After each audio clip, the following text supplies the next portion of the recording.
never truly ready to live. Yes. It's a bones day. I have unmatched confidence. I've never broken a bone, so my bones must be pretty sturdy. Aw. It's not about your bones, it's about this one dog's bones. Oh, okay, phew. Then I have less confidence all of a sudden. Suddenly I feel more unsure. But, alright. We're live. Whoa! It's been a busy week for me already.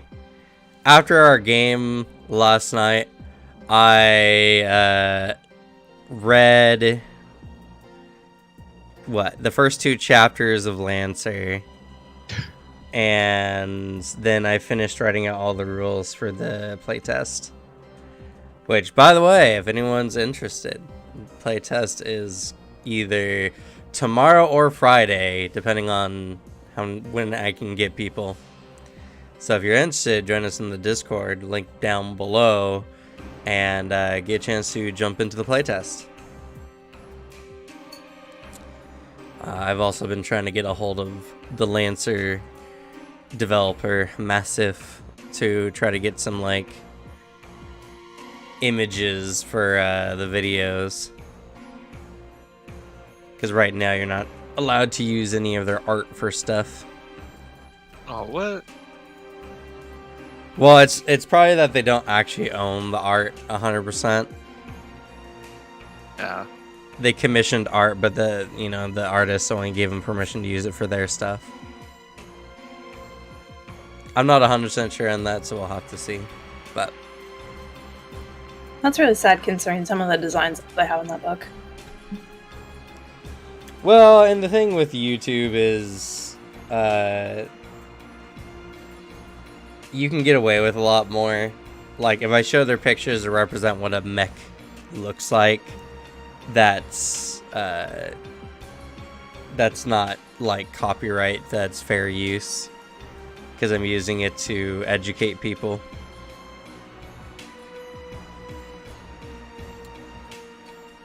But, you know, there's all kinds of stuff on that.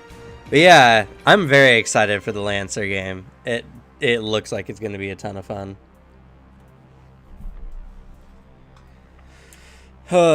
And getting ready for this game. Got some stuff, bought some new maps. That's what it was. Skeletons have no bones. Okay.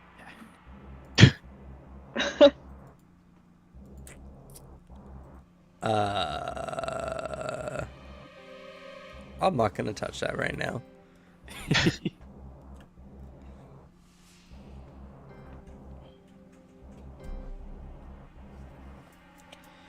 But alright, so last where we left off, you all had camped out on the side of the road, and from a nearby ruin not too far off, Sylvanas noticed some light from probably a largish campfire. And seemingly your campfire has drawn the attention of an ogre glutton that's come over. And just as it's approached, y'all attacked it from many angles. Well, 3 of you did, and 1 missed pretty hard. Yeah, I get it. Rick. I'm just saying. Let's see here. I don't hit often, but I hit hard. You'll start hitting a lot more often when we get closer to like level 5.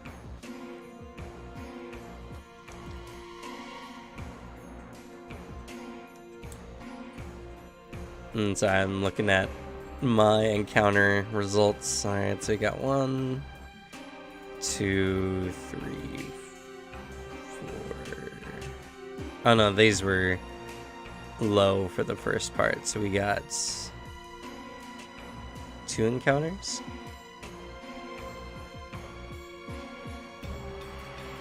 Yeah. Okay, and this is the first. Alrighty.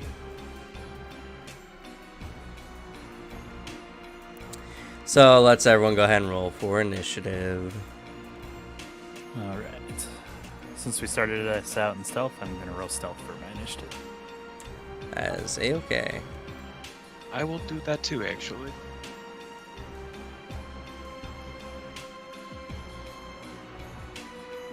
Okay, that's not too bad.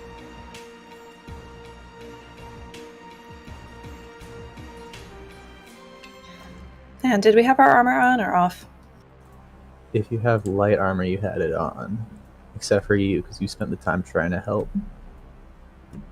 So, Yeah, you're Yeah. trying to help Kilo, I believe.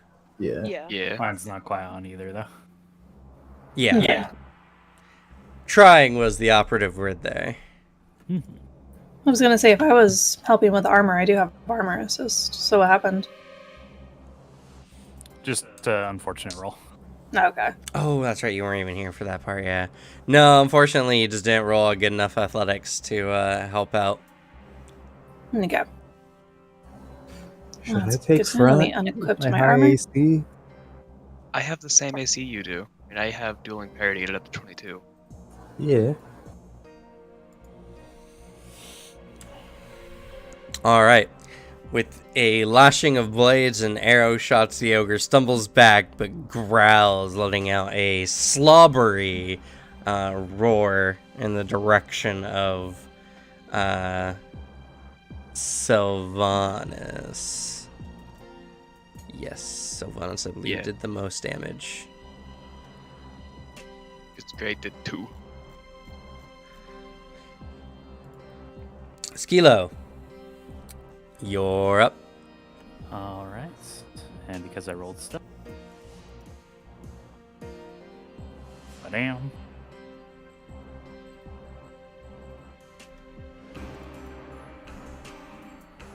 Kilo's gonna go for another strike.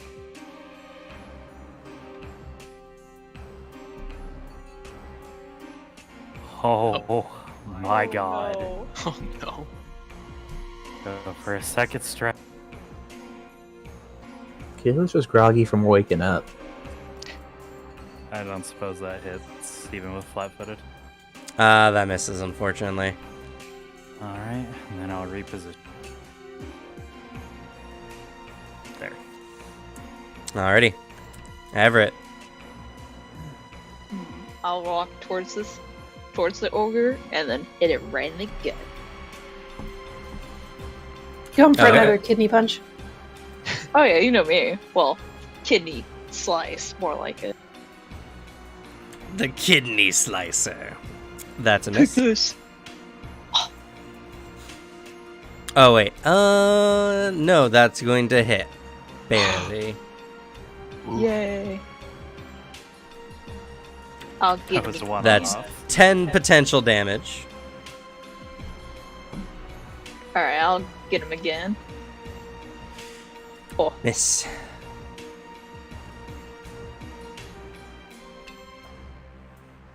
can I take a step back and be ready for it to hit me?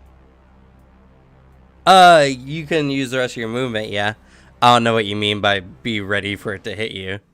Like, shield up. No, you cannot raise shield. You've used a stride action and 2 attacks.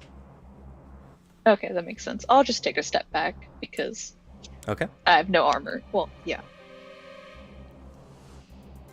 Greg. Hunters hunt prey. Okay, as marked as your prey. Then I will shoot it, I guess, a bunch. Okay.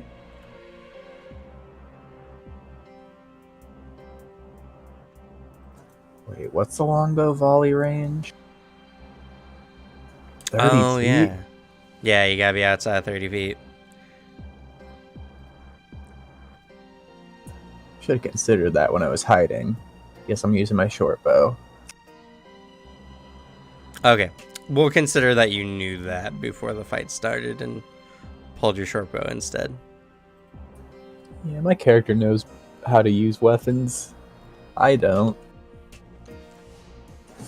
Damn! Nice. Eat Nice. that, Alright, Kilo. 1 second. Oh damn.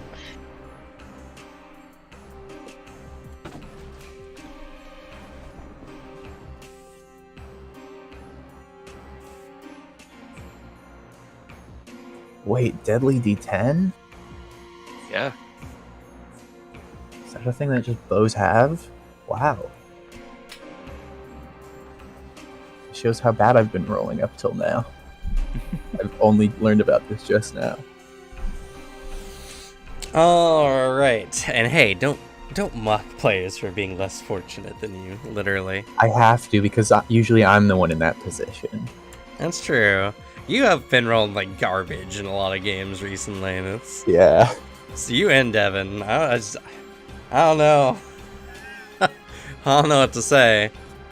Anyway, that will critical. That's going to be 10 plus 7, 17 potential damage. Wait, does he get the sniping duo bonus? Because I hit it in the surprise round. Does it say it has to be in the same round? Post sniping duo, please. Oh, I believe it says on immediate. her turn, but It says if you hit them after your sniping duo, I think.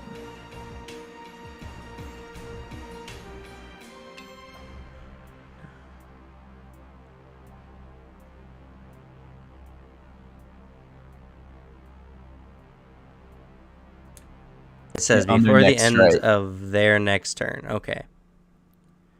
So yes, that would apply. So that will be an additional 2 damage.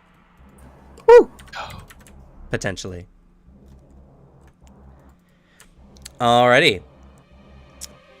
That's another one shot. attack.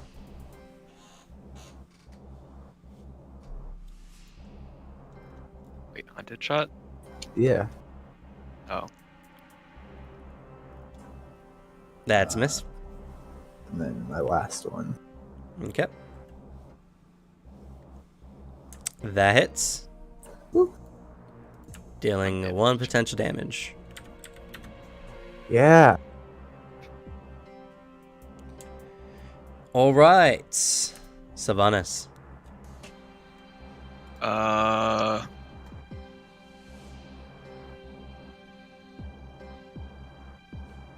would like to feint it. Okay. It's that's right. Success. Woo. You gain panache. And strike. Okay.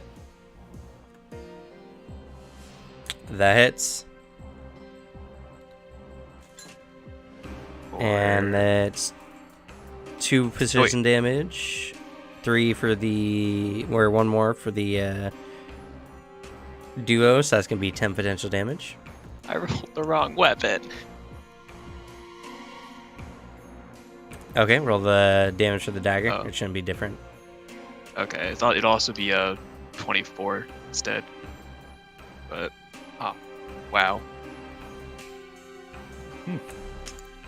Probably should have stuck with the rapier, but dagger was what you were using. Anyways, that's going to be 6 potential damage.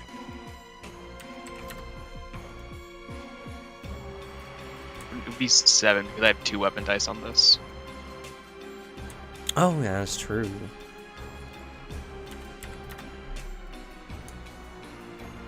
Alright. And dueling parry. Okay. Fidget. Alrighty. Since we're all having a grand night so far, gonna cast Bless. Okay. Let's see, 5-foot emanation.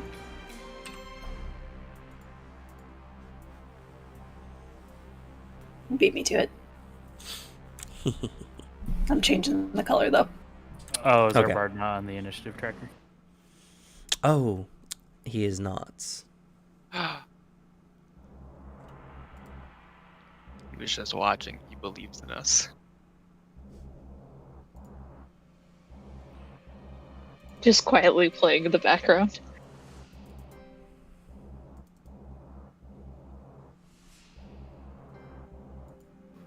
He's creating mood music. Yeah. This is Fred Boat.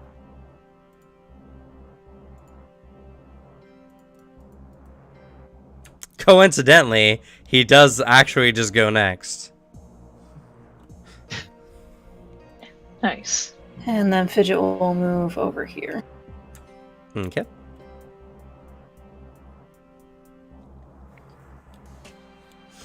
And that's it for her turn. Alrighty. Would you like to stealth that? Because you did technically hide, and even though Fidget didn't do well last time, even when you fail a hide check, you're still hidden. Okay, I'm gonna go ahead. Yeah, do you stealth for that? Okay. Yep. Oh my god. Not bad for a -2. Actually, that shouldn't happen. My armor's off. Yeah, so it should be +2 or higher, so it's a 5. Oh, found a glitch on this character sheet.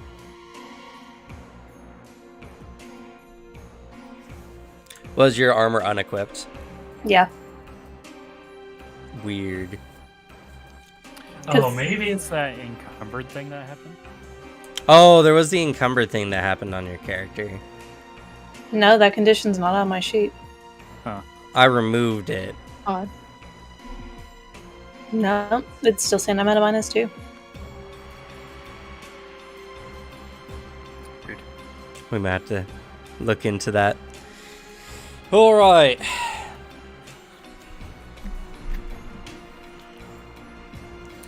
So that's it for Fidget. Yep. And I added encumbered and removed it, and that seemed to fix the -2 part.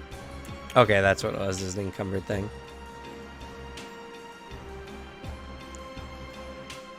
Alright, it's Joseph's turn.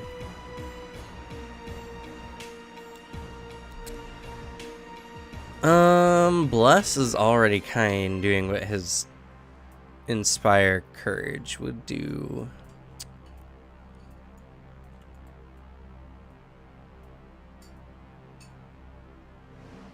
Doesn't have a better emanation, though. Oh, I mean, it does, for sure. I guess he can do that. He'll do Inspire Courage, since it's a single action anyway. It does more.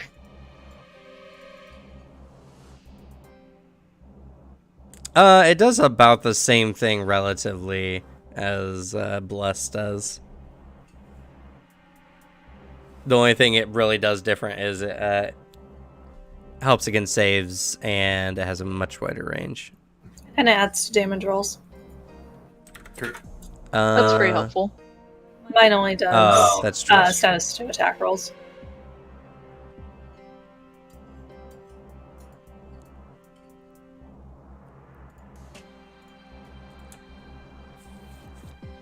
Okay. And then he is going to not do that one. Y'all are resting anyway. He's going to use Biting Words at level 2.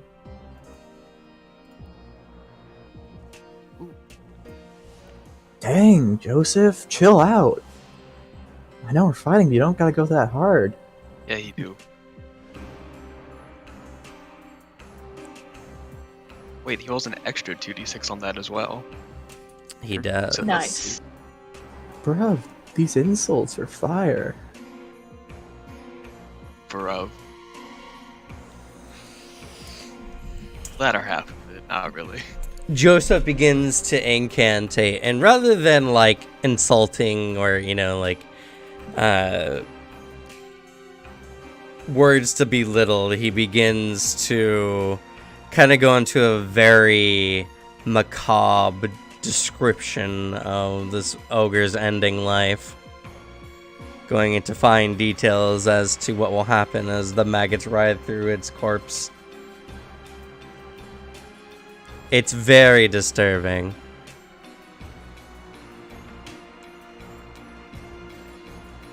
God, you can do that 2 more times as a single action. Yep. And it didn't roll a ranged spell attack. Weirdly, yeah.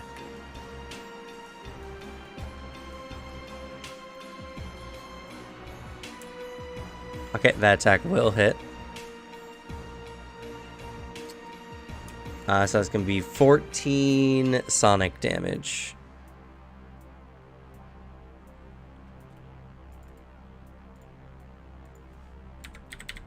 Potentially. As the ogre hears this, her ears begin to bleed as she rocks her head from side to side viciously. She goes swinging out, and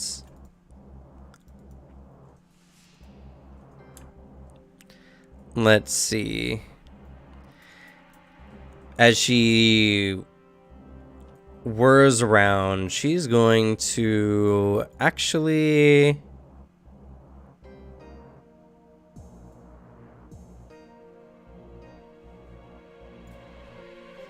Yeah. She's going to go after the person who hurt her the worst, which is going to be Joseph, surprisingly. As she moves at a speed that you would not expect of a creature of this size.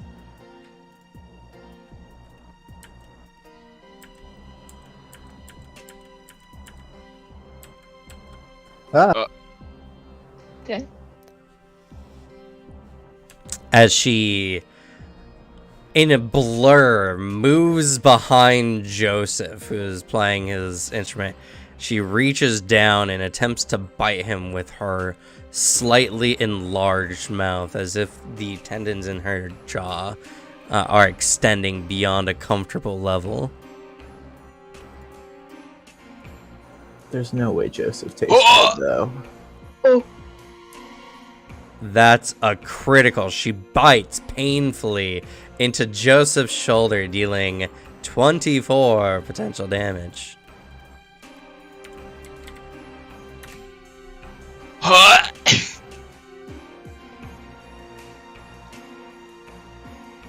She only had 1 attack, so it's fine. Oh, no, that's a part of the rush action, actually. Oh, Are you oh sure? no. You want, I'm very sure. I want to I'm read not that sure ability about that. again real quick. Make sure Yeah. it's just Nope, that's how it works. sure. Yep. Oh, So she dashes around, biting into his shoulder. This seems to revitalize her slightly. oh You no. can never tell anyone what happened Crap. here. Joseph left on his own as soon as we got to the city. He ditched the party.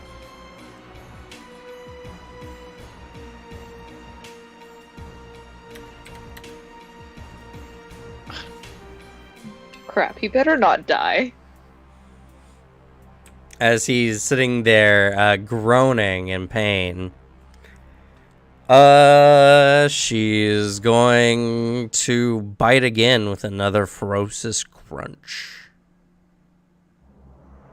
Oh no, actually, incorrect. She has grab, so she doesn't have an improved grab though, so she has to spend an action.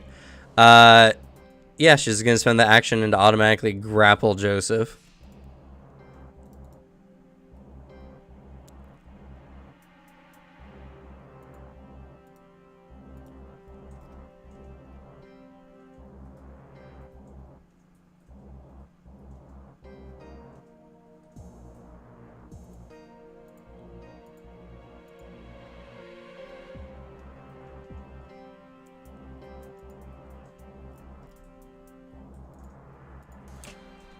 So Joseph is lifted a couple feet off the ground, being bitten into by this hungry ogre. Kilo. I see.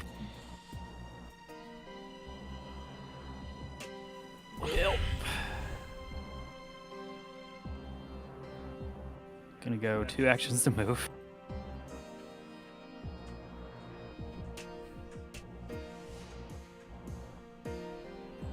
To this position.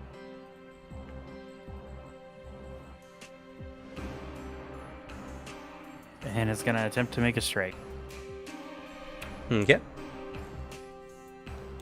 Oh, Okay, that's much better. That is a critical. Fuck yeah. That means this goes off too. Well, it would if she just doesn't die right out. Oh. I guess that's fair. That is 6. So how do you want to do this? Seeing her like just rush past and try to devour Joseph, Kilo just gets this anger as her shoulders tense and she bolts just as quickly behind this giant, comes up and stabs through the shoulder blade and goes down into the core of the creature. All right. As you strike, the ogre's body goes suddenly stiff. She drops Joseph and swings around wildly as if she were drunk, taking a few steps before collapsing to the ground.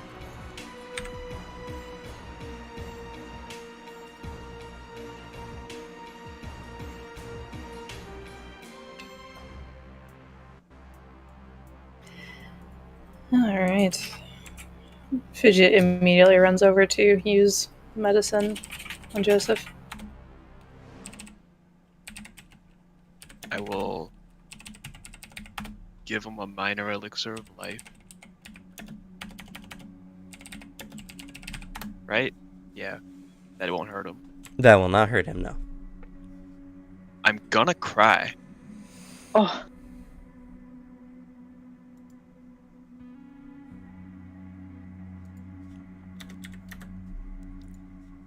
Alright. He's sitting there just holding onto his shoulder, his mouth slightly. He's like, "Ugh." The damage is pretty severe. What's your DC there, Fidget? 15. I can't go any higher because I'm only trained. Okay. Success. Woo. 2d8. Yo! So much Yes. better than your stupid potion. Shut the fuck up. All right. You tend to the injuries. It's very deep, and he might possibly have at least a hairline fracture in his shoulder, but it doesn't seem overly debilitating. You stitch him up the best you can and cover the wound. There's still a lot of blood, and he's still in quite a bit of pain, but he's doing a lot better off. Okay. Hopefully you can just walk it off. Walk it up. Is that what you all do in this kind of situation? oh yeah, we do that all the time. Usually, yeah. Sometimes sleep. It's also really nice.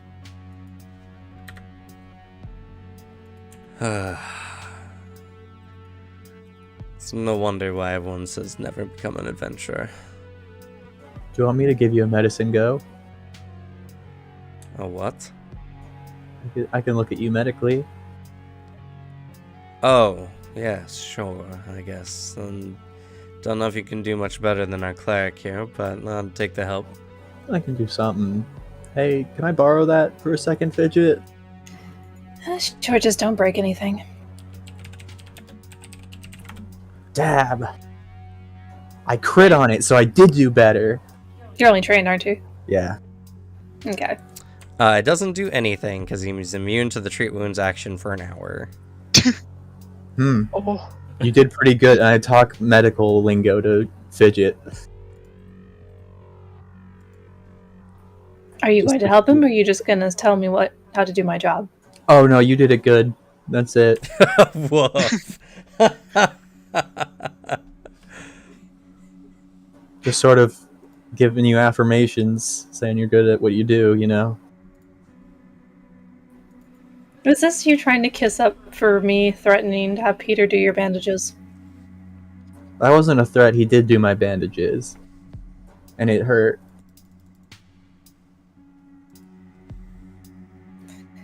Alright, and she tries to help Joseph get up. Let's get you to bed. All right.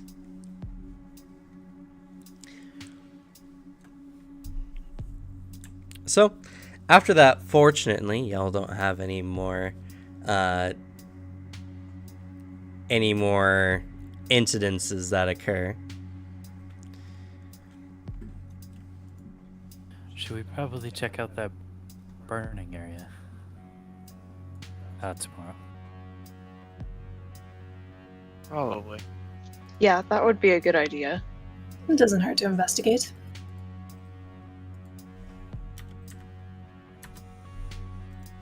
So, do any, healing or anything that needs to occur that night, and after that, y'all should be good to go.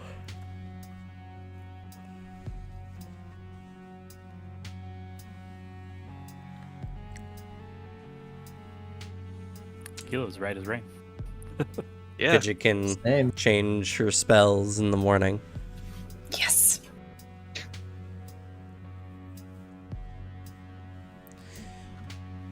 So that morning, you go to check out the set of ruins. I assume we approach it stealthily just in case.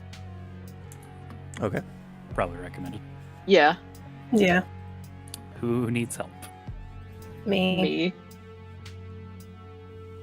I'm good at that.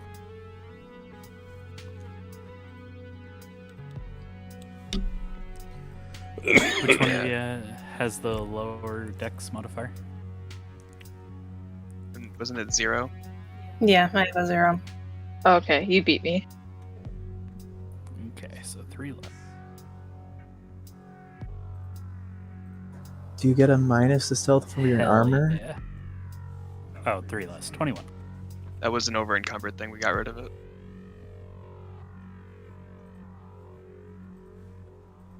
All right. And Everyone it's- else who is stealthing.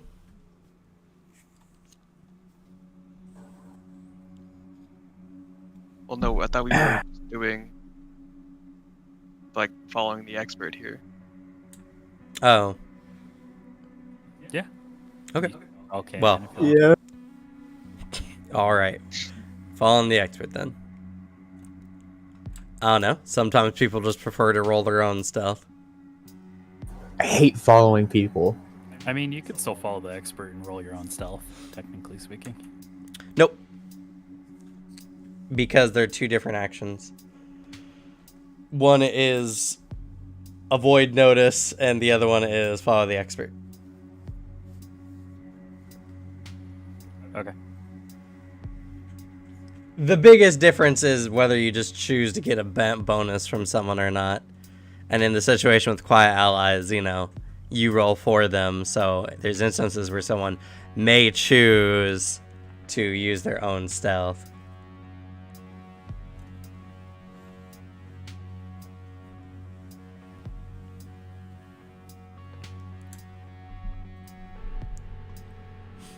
Anywho, so that being the case, you all approach the ruins pretty quietly. You poke your head around a corner, and you see that the ruins, for the most part, are covered with sparse amounts of grass growing through some cracks and what used to be some stone flooring. And you find that there is a campfire that has now been out for a few hours, probably belonging to the ogress. There also seems to be a particularly large sack.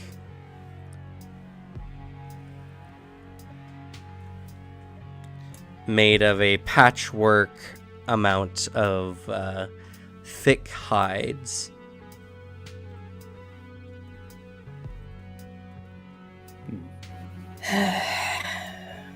Fidget tentatively opens the bag. Okay. Inside, you find a variety of odd bits and ends.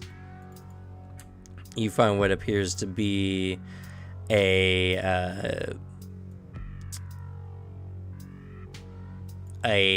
broken spinning wheel. You find some bent and rusted short swords, as well as you find a now molded now slightly molded wheel of cheese. I should also mention that the ogress was wielding a great axe as well. Oh, She didn't really get a chance to use it. Y'all fucked her up really bad. I mean, why would she need to when she could just chomp you for that much damage? I mean, the Yeah. great axe does more damage. And it has sweep and has reach. But she gets extra benefits for trying to chew on people, so. wait, Everett, you want this great axe? Might be good. Sure, depends how heavy it is. Yeah, can Everett wield it? It is a great axe for a large creature, so wielding it, you will take the clumsy one. Oh, never mind. I'm medium.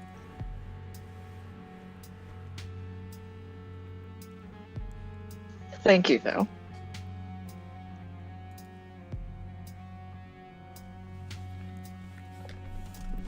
Beyond that, you don't really find too much of particular value.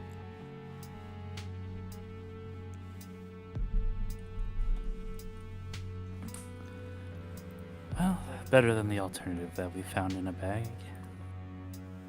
And Everett, did you heal last night? I should have. Isn't it level plus times con modifier plus Yes. 10 or plus 20? Okay, perfect. No, not Thank plus 10 nor 20. Just level times con. you. Okay, perfect. Unless you have special things. I do not have special things. Mhm. And for all intents and purposes, it's a minimum one. Your friend Joseph here has not great con.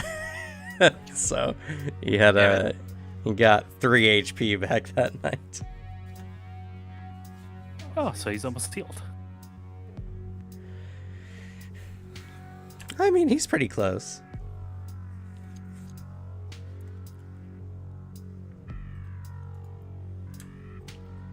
All right. So, back on the road. Papa's here for now.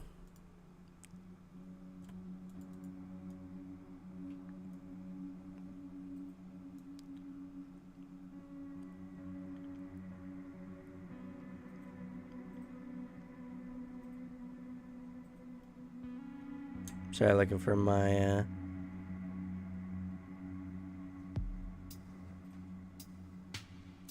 where is it?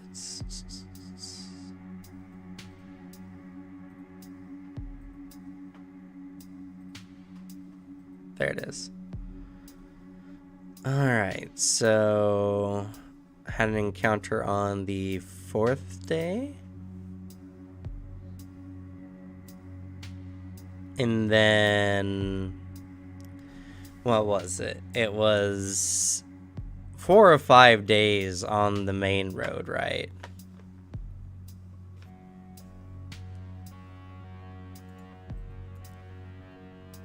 Because the whole thing was nearly 150 miles, and you were traveling. Yeah, even with the detour, is 150 miles, and so you guys were traveling for about 8 days. Okay, so this was the whole thing, and the first 4 days were on the main roads. That's where you ran into the ogre. All right. And then you guys decided to take the detour, correct? Yeah. Yep. we didn't like the odds of running into somebody checking stuff on the road. Okay. So, heading off the main road, the encounter rate goes up, and you have an encounter.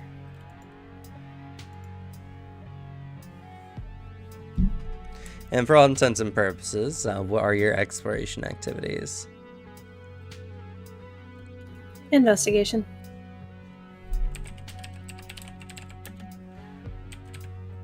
Scout.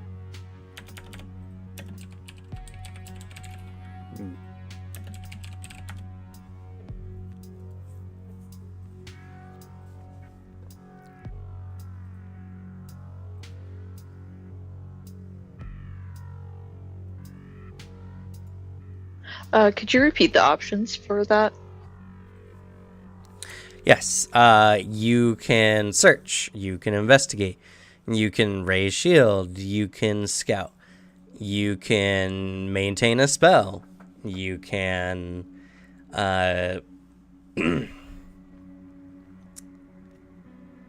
let's see, detect magic. You could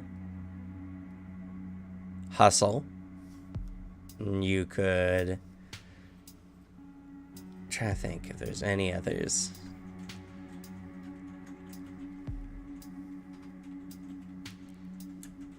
Nope, those are pretty much the major ones. Oh, okay. I'll seek then. I think I'll also see.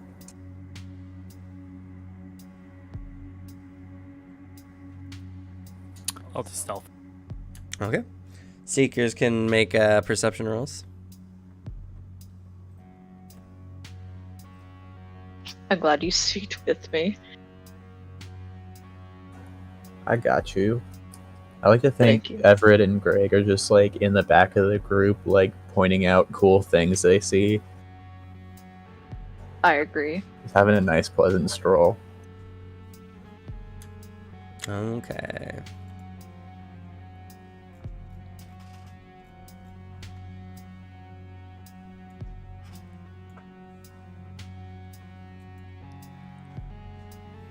Huh.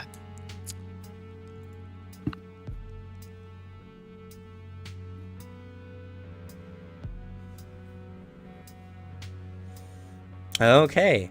Interesting turn of events. Nothing Sculptor. happens that day. Oh. Dang.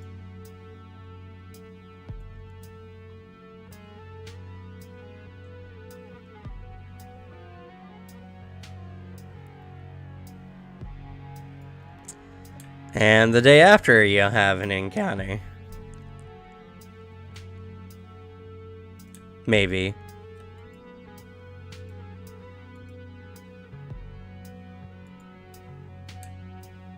Oh. Okay.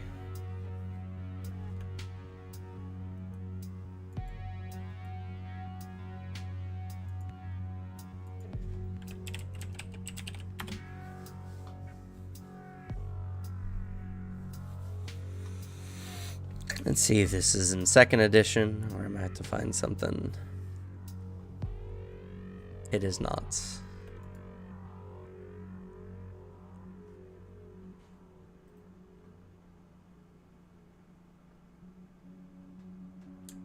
Okay.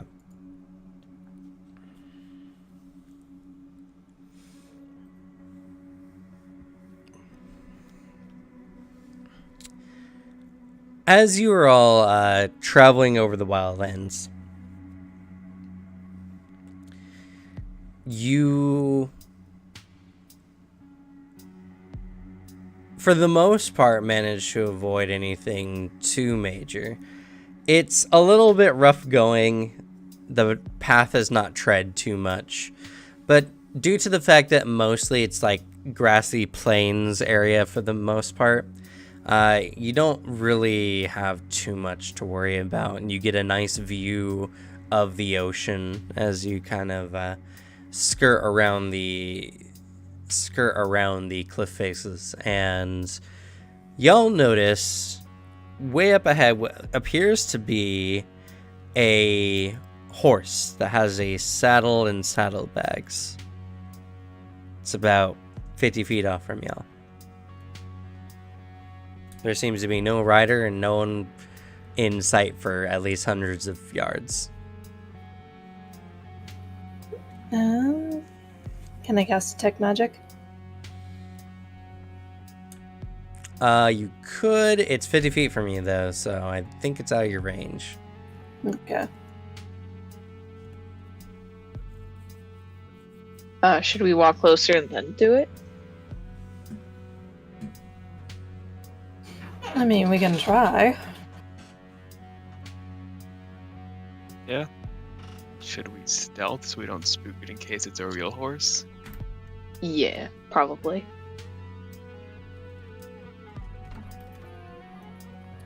I mean, it's just somebody's horse, right?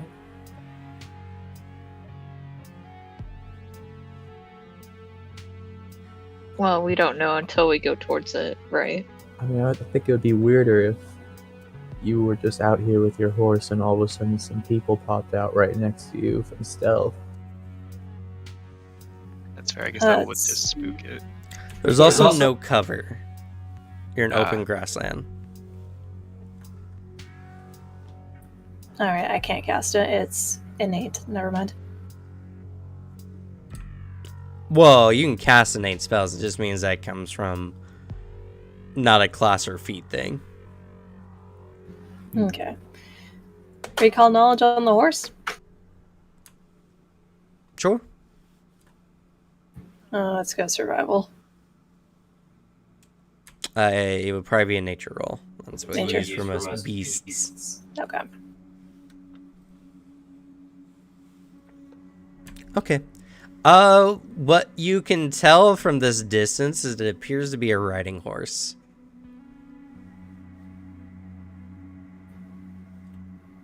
Looks like a riding horse.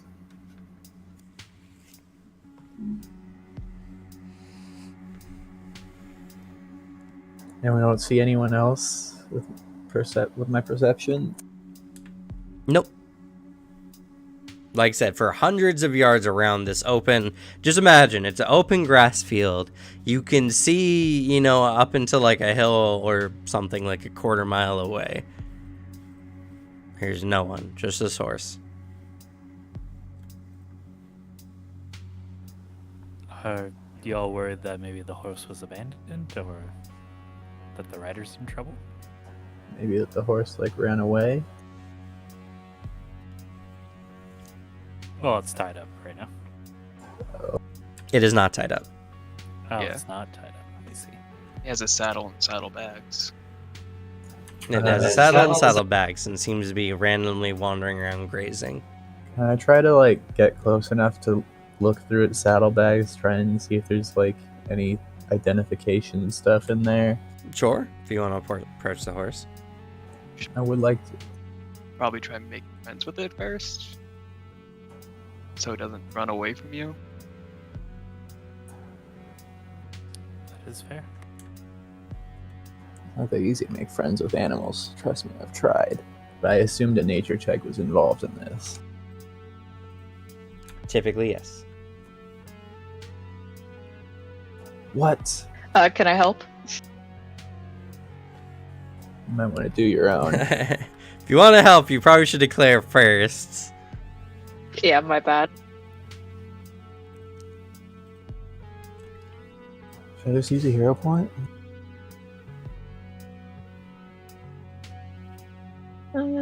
No. You could use it for later, but that's your choice, honestly. I do like aminals. True. I want to use a hero point. Okay. I hate this. Oh. It is better though. All right. As you approach the horse, it seems to be very docilely munching on some grass. It does notice you. Its ears flicker from side to side, but then continues grazing as you approach. It seems to be your run-of-the-mill, riding horse, so it's probably well-trained. I nod to the rest of the group, give a little thumbs up. As you approach, you do see that it has a terrible case of flies buzzing about it, and there do seem to be some open sores on its side and something that looks somewhat like mange. Oh. Like it was pushed to its limits for way too long. Well, typically that kills a horse. Yeah. No, this one looks like it hasn't been tended to in a while. Let's see. Guys, we gotta save this horse. Yeah, we definitely do. I mean, I could try something, but I don't know if it'll work. You know, if we take it in, you're gonna have to take care of it. That's fine. When we get to town, we could probably sell it off for some cash.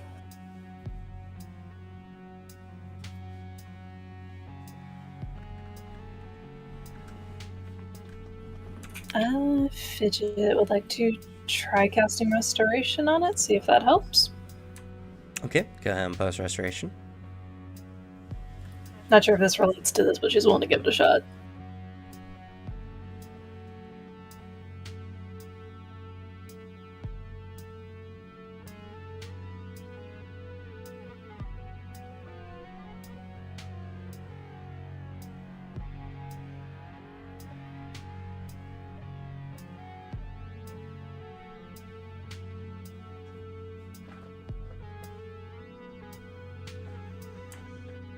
Okay.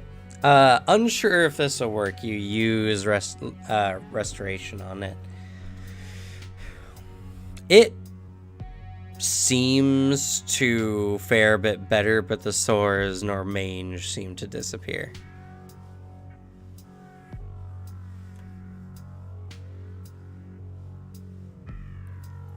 Do you want me to heal it or use my medicine on it?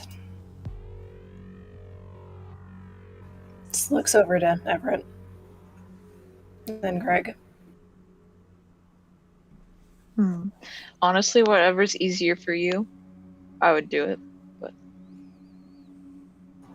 Yeah, I bet just mundane medicine would work fine. yeah, I think so too. Alright, if it runs though, I'm using new magic on it.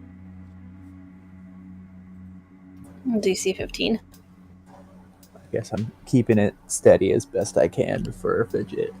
Same It doesn't. here. I'll have to say it doesn't look injured.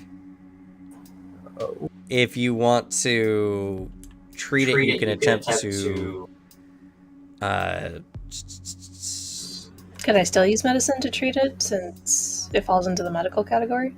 Well, you can use treat disease if you believe it's diseased, or you could attempt to find what's wrong with the horse with a medicine check.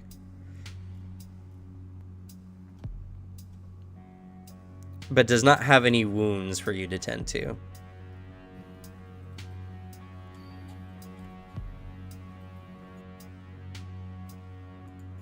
I shall try to find the cause. can I do that too? Sure. You can do it by... No, I guess so. I'm short. I am the cleric now. Oh, Okay. 225s on 2 medicine checks. All right. So, as you're looking over the horse, Fidget, it's really hard for you to see much from your vantage point. And without any further aid, that's just where that is. Greg, as you're looking over the horse, you notice something that looks very familiar to you.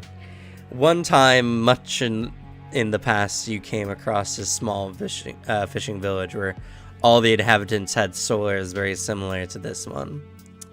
The horse in question is suffering from plague rot.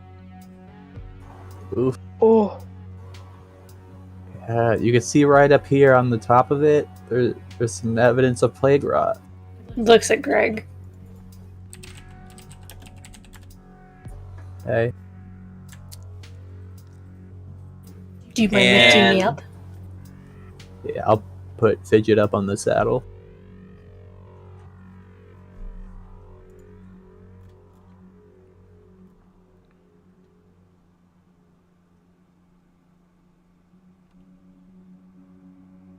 I'm sorry, DM, didn't mean to interrupt. No worries. I was looking it up anyway.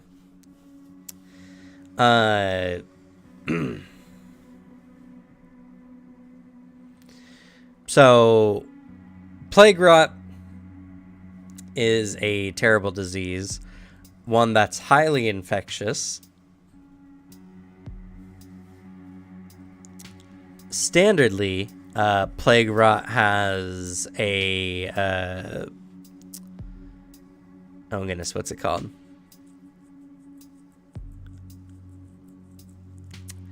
It has an onset time of 1 day. Incubation. I can't speak. Incubation rate, right? No. Onset is like when you start seeing symptoms or when it it starts to occur. Incubation is correct, but not in the sense of, well, one, rules in the game, and two, it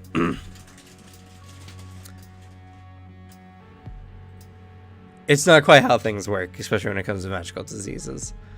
Anyway, so as an onset of 1 day, it has a DC 18 Fortitude saving throw. It comes in 5 stages. Stage 1, there's no ill effect. Nothing will occur for a day. Stage 2, the target will take 1d6 poison damage. Stage 3, the target will take 1d6 poison damage. Stage 4, the target will take 1d6 poison damage. And Stage 5, the target will die.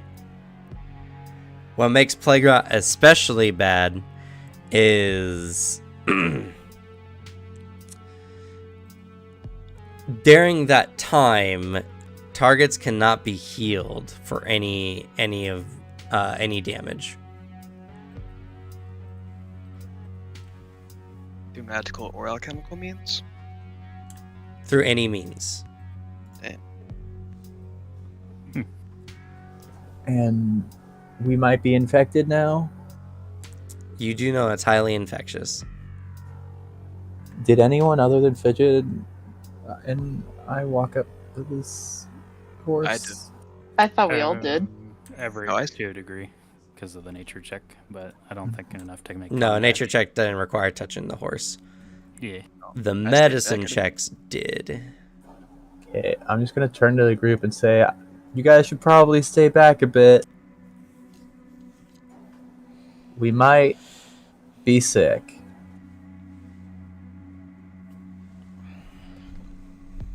What? Everett walks back.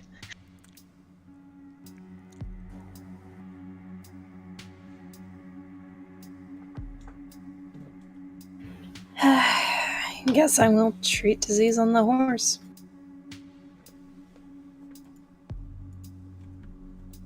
Okay. Just a reminder, when you treat disease, you spend 8 hours with the creature in question. A bit. And if you succeed, you give it a bonus on its next check to save. It's only +2.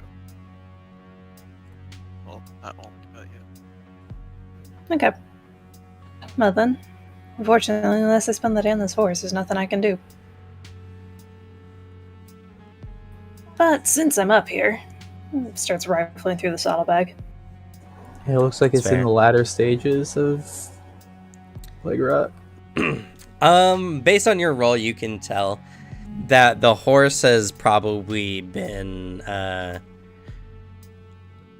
fighting it on and off, probably keeping it at its lower stages. Not dying outright, but it's been taking some damage every day. Given a few more days, this horse probably is not likely long for this world. I wish we could have done more to help. I mean, you could try. You can improve its chances. If it gets over the disease, they'll be much better off. But you'd have to spend days with the horse.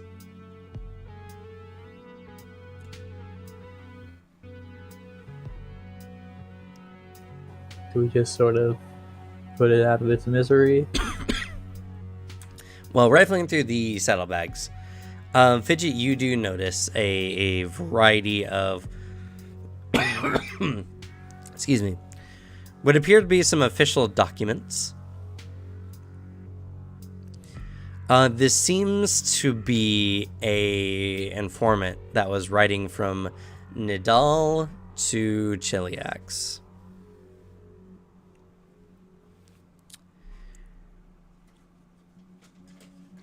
Written in is a note that seems to be addressed to excuse me, one, oh goodness, what was her name? Oh, the main figure. Yes. A starts with an A.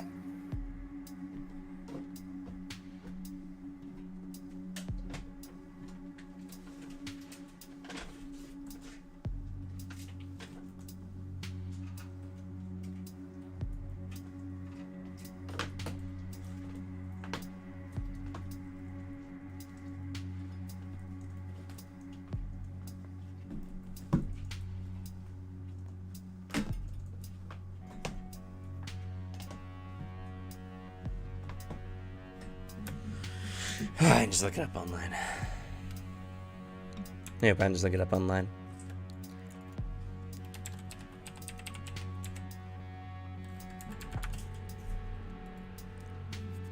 Abrogale. Took me a second.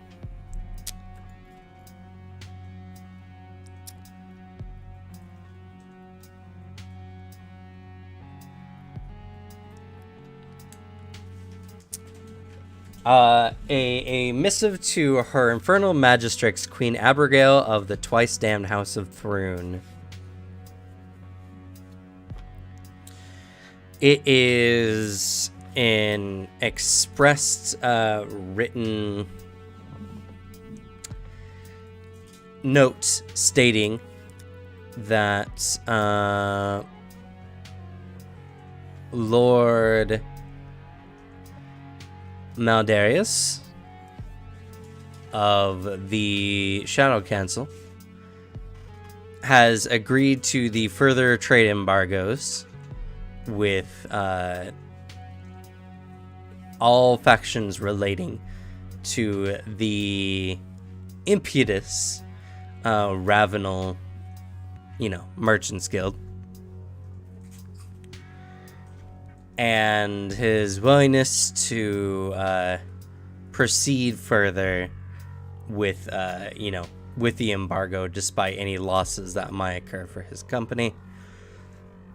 Therein, as a sign of his good faith, he has delivered 502 gold pieces, which you find in a pouch in one of the saddlebags.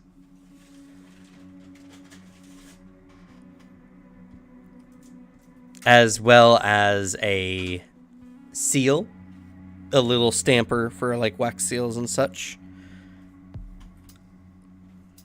of the house, as well as you find a variety of other like nice looking items, some gemstones, about 50 gold's worth, and what appears to be a pristine dagger.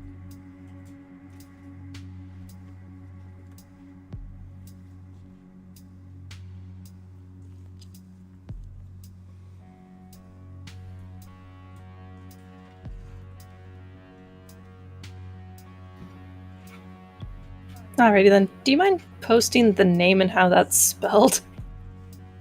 Yeah.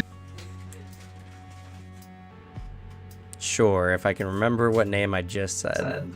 Lord Maldarius, the Maldarius? Shadow Council. Maldarius, that's what it was.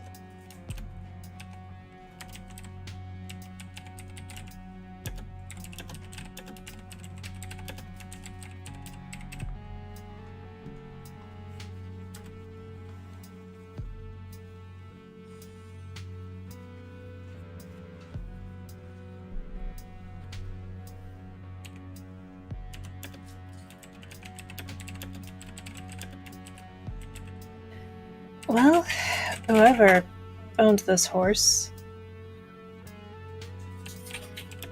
was on a very important mission. Passes the documents over to Kilo. You're near Kilo? I hope not. She like holds them out for Kilo. Kilo From the walked in the horse. opposite direction. We are away from you, not trying not to get infected. You think Well, maybe... fine if no one wants to read it. Hands it to Greg. Yeah, I'll start reading. You think maybe the horse caught it from its owner? Or it just caught it on its own. If it hasn't been tended to in a while, it's very easy to pick up diseases. It's true, but I I don't feel know. like there's no reason for this person to leave the horse and all the important documents behind unless they, succumb to something. Something else might have killed them, but I mean, for all we know, it could have been what we fought a few days ago. it's true. Still, there's a lot of nice stuff in here. Do we deliver this letter, or do we keep it? Not going to lie? Looks at Greg. I'm not going all the way to Chiliax. Yeah, I think there would be too many questions that we can't answer if we show up with this letter. I was hoping for that answer. I want gold. Yeah, forget the campaign. We're just gonna go down to Chiliax now. Maybe they'll offer us Unexpected, but a- we can work with it. Maybe they'll offer us a civil servant job. Yeah. Maybe it could be tax collectors. Yes. Sorry, I have a fear of automatons. They're so good, though. Wasn't there a joke I made earlier about Greg being the prelude to Audit? I think you did mention that before, yeah. Yep. Oh no, it was a joke that Cedric is the prelude to audit. Oh, yeah. I think everyone's just a prelude to Audit.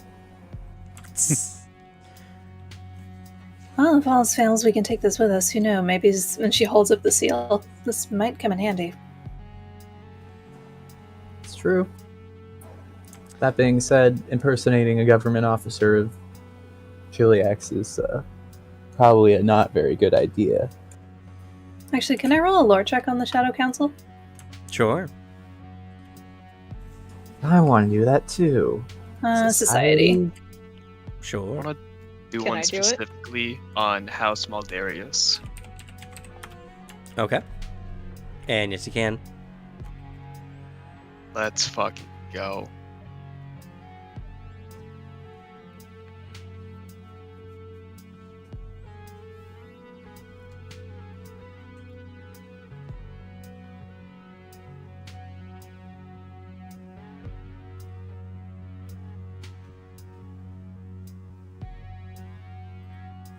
Also, can you get me down from this horse? Yeah, I got you. I'll just pick you up, get you on that ground. Light pat on the head. You're lucky I'm in a good mood today. Yep. Well, I think we're gonna be seeing a lot more of each other nowadays, since we should probably quarantine mostly away from the others. Yes, on a positive note, I know how to deal with it. Nice. We get away from this horse and disinfect real quick? Sure. Got any hand sanitizer on you? No, but I do have something better. The hand sanitizer spell. And my apologies. It's not the Shadow Council, it is the Umbral Court. Wow. It's way cooler.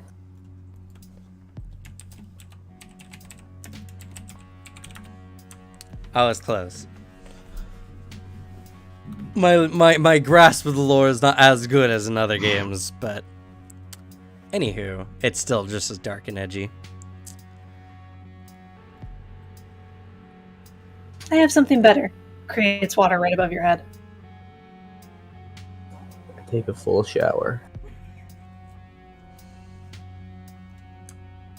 Alright, let's see here. Success. That's Dubious knowledge, success. flows forth from a cup of water, so I'm just basically throwing handfuls of water at you. It says you create 2 gallons of water. She continues doing it until they're both drenched. Yeah. As you cup your hands, water begins to flow forth from them. But, so let's start off with dubious knowledge from Sylvanas. House Mildarius could be one of the older houses in relation to the Umbral Court, or one of the newer ones.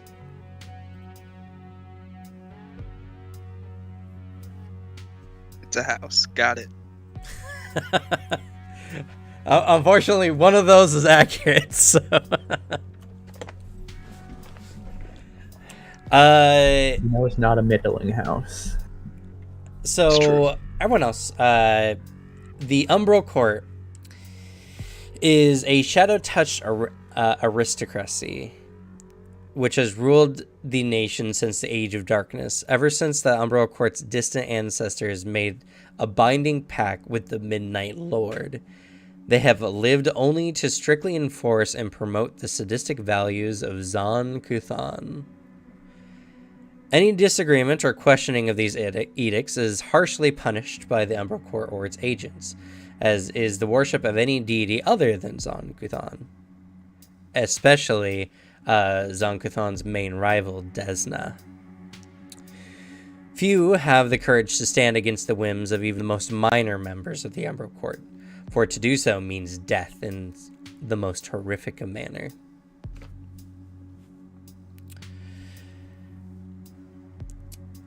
Let's see. Other than that, you know that Nidal is a militaristic theocracy government.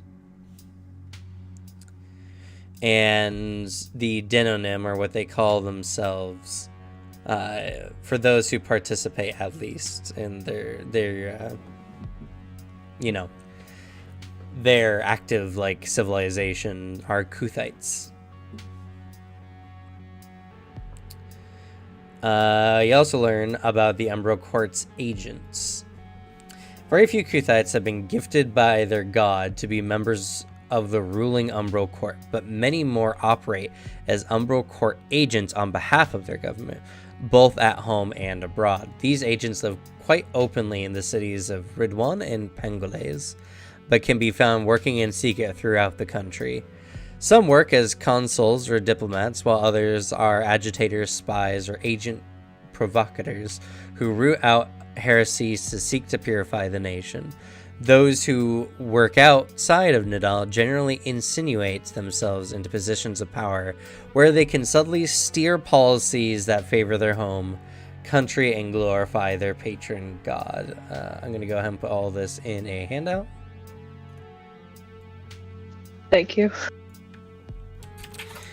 So essentially the Shadow Court is a group of wealthy individuals who are also avid adherents to Zon Kuthan, And anyone who does not follow the teachings of Zon-Kuthon are branded heretics and often meet grisly ends. Their agents are anyone who's willing to push forward the aristocracy's will and demands, leading from anything from rooting out individuals who are praying to the wrong gods, oftentimes even their own family members at times, or going out to other nations, sowing discord or gathering information.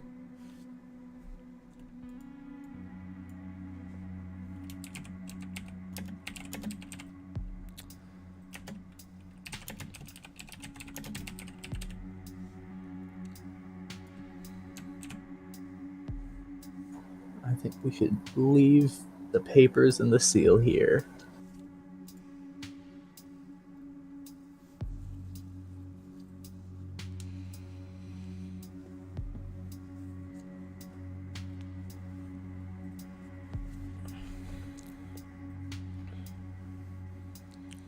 Yeah, these guys seem pretty crazy.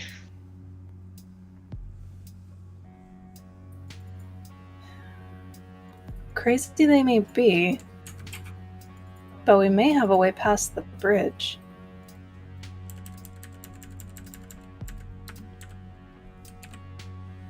True. If this is correct, no one's going to question it.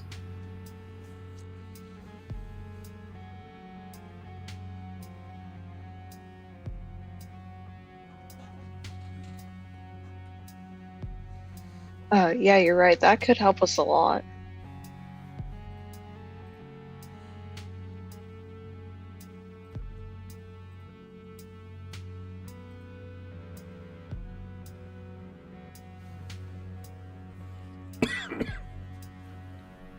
Hobbles.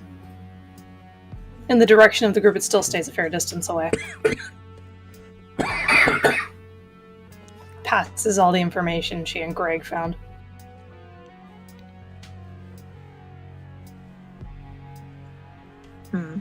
Should we wait until you guys feel better and aren't sick? Well, we're not sick right now. We'll find out tomorrow. Yeah, we will be in the future. Oh, okay.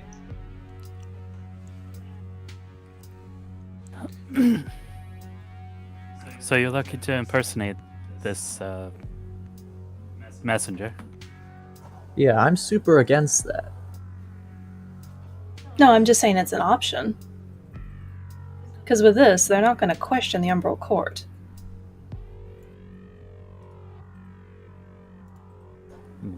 There's very few people in the Umbral Court, right? Very few, but agents are constantly walking around. You have to have the right documentation. If you're sent from this house, maybe, and you have the seal as proof, one of us could slip in, deliver the goods, and come back. Yeah, but this is also, as on top of impersonating a government official, it would be impersonating a government official that was appointed by God. Oh, come on, where's your sense of adventure? My sense of adventure left as soon as we were about to make enemies of an evil country. Can I roll a religion on Zon-Kuthon? Yes, Ken. I don't know him for shit. No, come on, how bad can this god be? If you've never heard of him, he must not be that big of a deal. Don't say that too loud. Yeah, honestly, I don't know. It might just be some god specific to the region of Nidal. I guess, very importantly, what is the most common resident that would probably be a messenger from there? Asking the DM. Were you from Nidal? Let me double check the map, bro.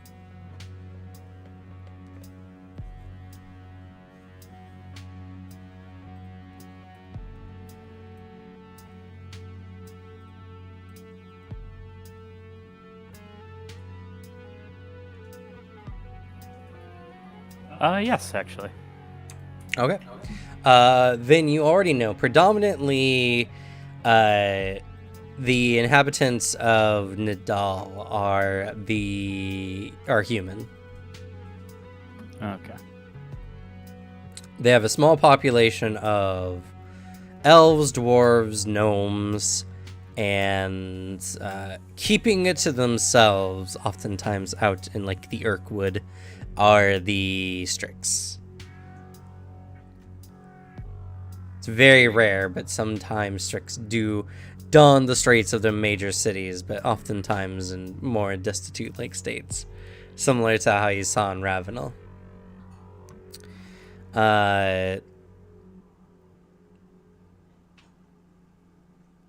Funny enough, some of the earlier inhabitants are Kelid humans from the northern parts of Avistan, which is the continent you're on.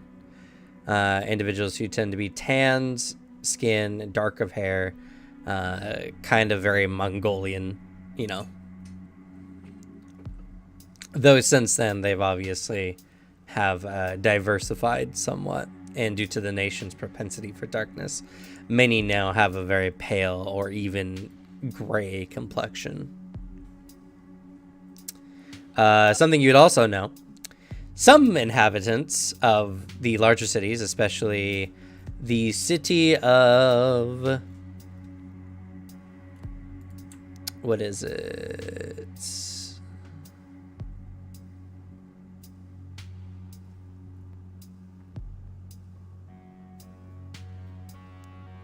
I just was reading it a second ago.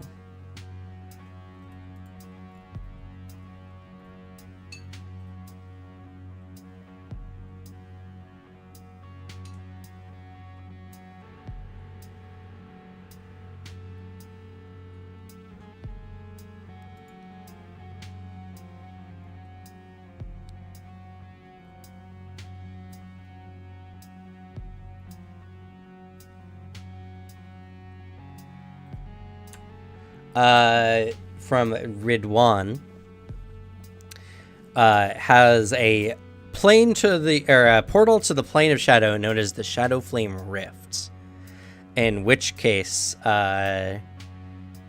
inhabitants from the Shadow Plane have been known to come into, oftentimes as broken slaves, but on rare occasion there have been some that have been invited to even join the Umbral Court itself, including several Umbral dragons and a number of Shadow Giant families. Ah. What? So pretty much anything goes if you're part of the Umbral Court. So yeah, let's go impersonate someone in this place. Well, oh, well, I guess, well, if you're from this region, you know who Zon-Kuthon is. Sure. You have to. There's no way you don't know who Zon-Kuthon is if you're from Nidal. Not knowing him would be heresy and you'd be killed. So, the basics of Zon-Kuthon.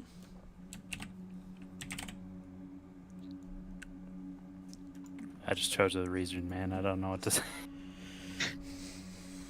It's helping. Zon-Kuthon, known as the Midnight Lord, embodies and glorifies pain, shadows, and mutation.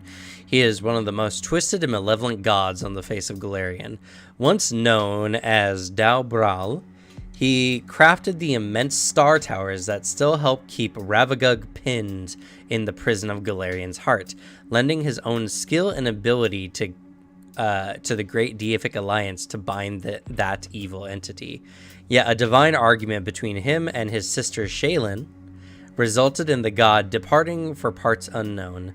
Zon-Kuthon traveled beyond the edges of the multiverse and stared into the face of the incomprehensible things that dwell there.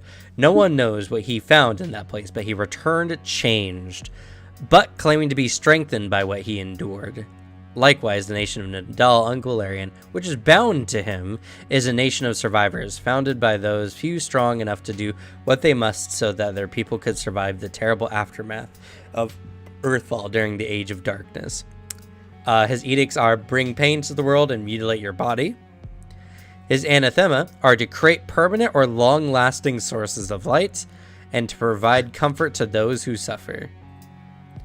He presides over the purviews of darkness, envy, loss, and pain. Sounds like a really swell guy. I'd have a beer with him.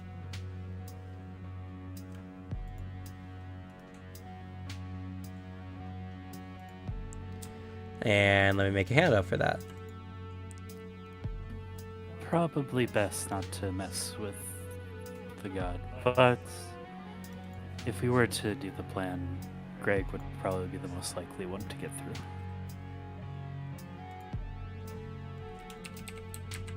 I'm pretty sure I'm a better liar than Greg, though.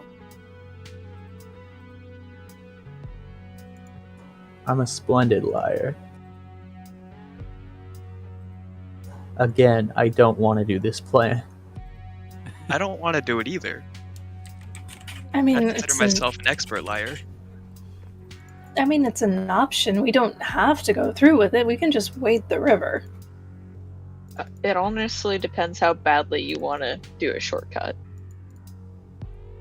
Just thinking about this plan is giving me anxiety.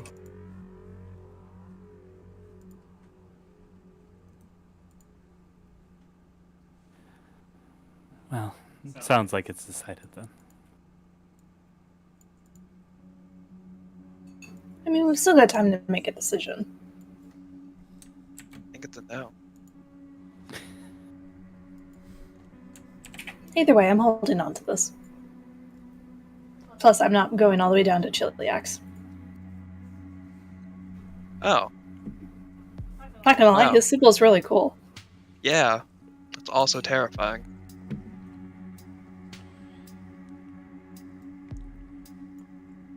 I can only assume he's a undead that shakes his head and goes jingle jangle. Actually, I didn't know that he was the brother to Shaylin. Shaylin's the goddess of art and beauty. What the heck was their argument Kidding. about then? Probably the obvious differences between the two. Whether mutilating someone is art or not. It is if mean, you do it's it in an artistic way. It says that he was known as something different. He came back, changed. What we know now is what he is after he came back from the void. What was he before then? Don't know. All we know Same is here. the name he went by. True. He was super chill before he went there.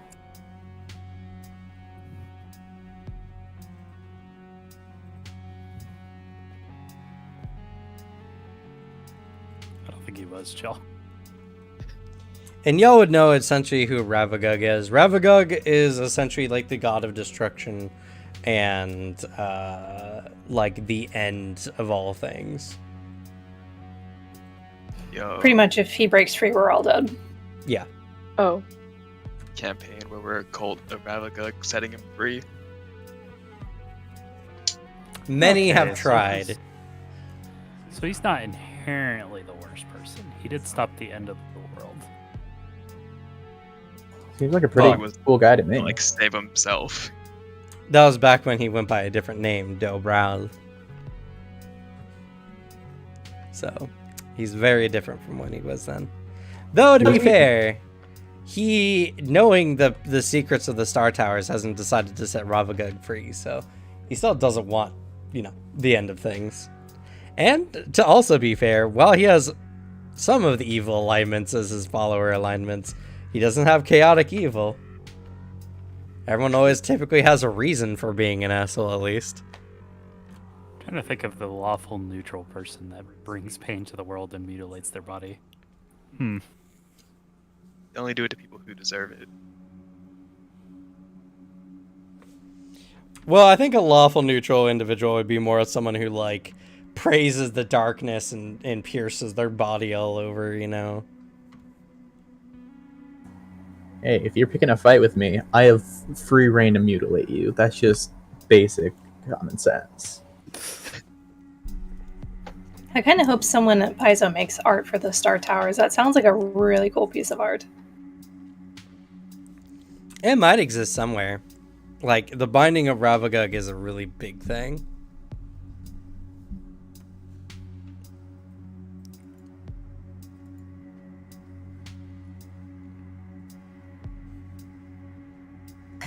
Well, we can pick our path. Just pockets the seal. Don't know what to do with these papers, though.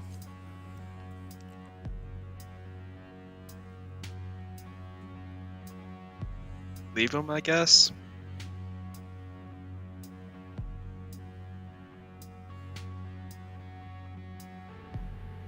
Hmm. I just put it back in the saddlebag, I guess. I may as well. These documents are of no Yeah. use to us. Unless we wanted to sell them to some underground group. But they're no use to anyone. Or we could give them to House Maldarius. No, we talked about this earlier. Yeah, but then they'll want everything in the pouch back.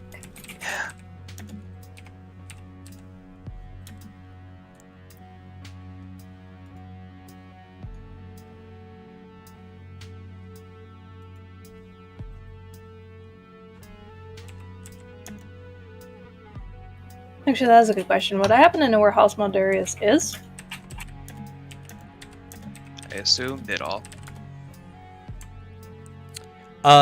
You, based on the roll you made before, you would assume, but you do not know for sure, that Half Maldarius would be found within the Nidal's capital of Pengales. I have no idea. Plus, I wouldn't know where to look for them, and if we start asking around, that's bound to raise some trouble.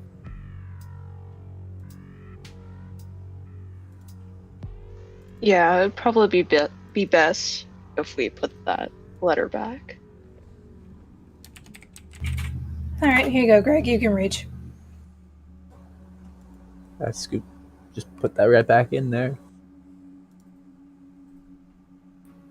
After you get back, it starts chucking more water at you. I clean thoroughly.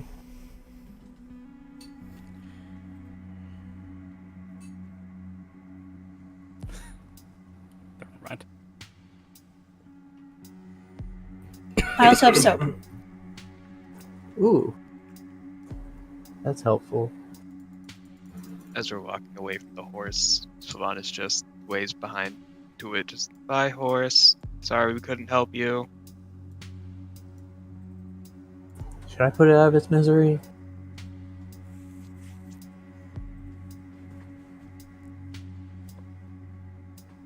No, best let nature make that choice. Could get over it. And it's a free horse.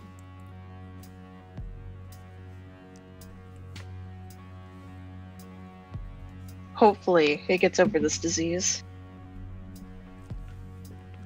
Also, Jesus, we each get 92 gold. It's also It's just still 1 copper. 50 gold and gems. Oh, That's yeah. including the 50 golden gems. Oh. Oh. Y'all got split with Joseph. Oh, shit. That seems reasonable. I mean, I can't blame him.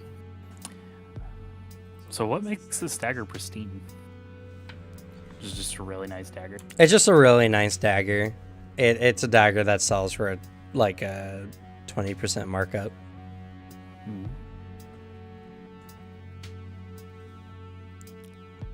Oh, so this is something as well, actually. It's something I don't use because I find it to be silly. But technically, the quality of the metals used for your weapons determines how many potency runes you can put onto it. Hmm. Oh. Standard grade, or low grade, you can only put 1 potency rune on the object itself. Standard grade gets 2, and high quality gets you 3. So remember when we were making all those low grade, like, cold iron equipment, and we're like, man, why would we make anything other than low grade? It's like 5 or 100 times more expensive. That was the reason. I see.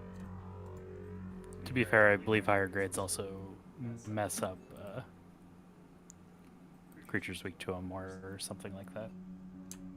No, not necessarily. Some do. It depends on the element itself. But like, if you take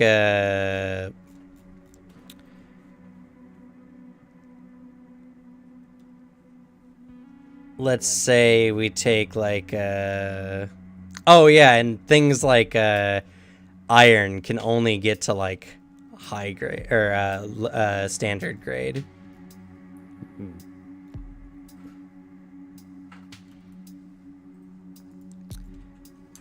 Oh no, it can get high grade. Wow. Oh no, that's cold iron. Oh my god. Oh, I stop.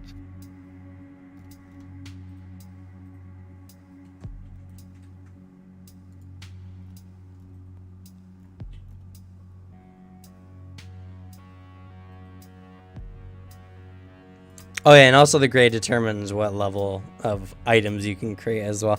It's nothing I really mess with all too much. I don't want to make getting y'all higher like potency gear and such to be a super hassle, nor do I want you to pay like 350 gold per bulk for certain objects to be made to be just of that material. But yeah, so this dagger is technically a high grade steel dagger.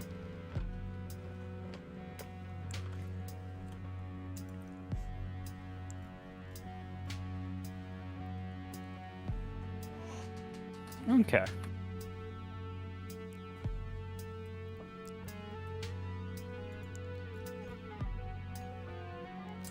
Which means that it's worth 100 gold.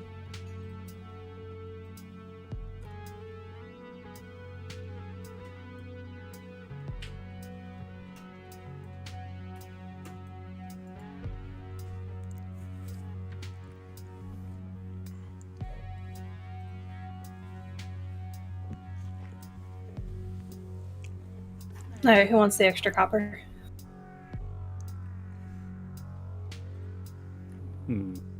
Medicine fees.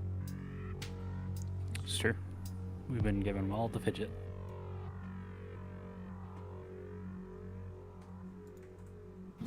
Okay. Appreciate your medic, everyone. You say that, and then you say you're the medic. Well, roll better than me next time. Maybe I'll just leave you on the battlefield.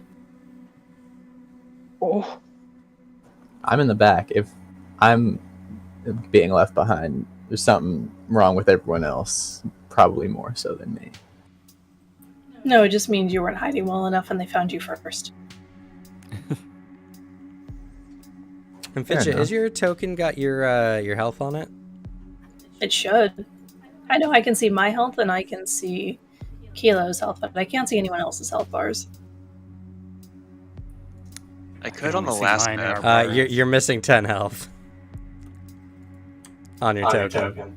Hmm. And it's probably because you leveled up and didn't adjust your token for it. I don't think we've been back on the screen in a while, in all fairness. I can only see mine in our bards. I can see yours and the bards Yeah. and mine.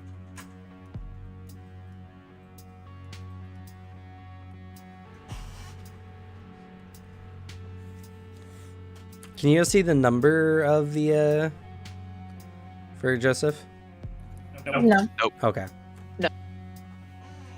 But I'm estimating somewhere around the 30 range.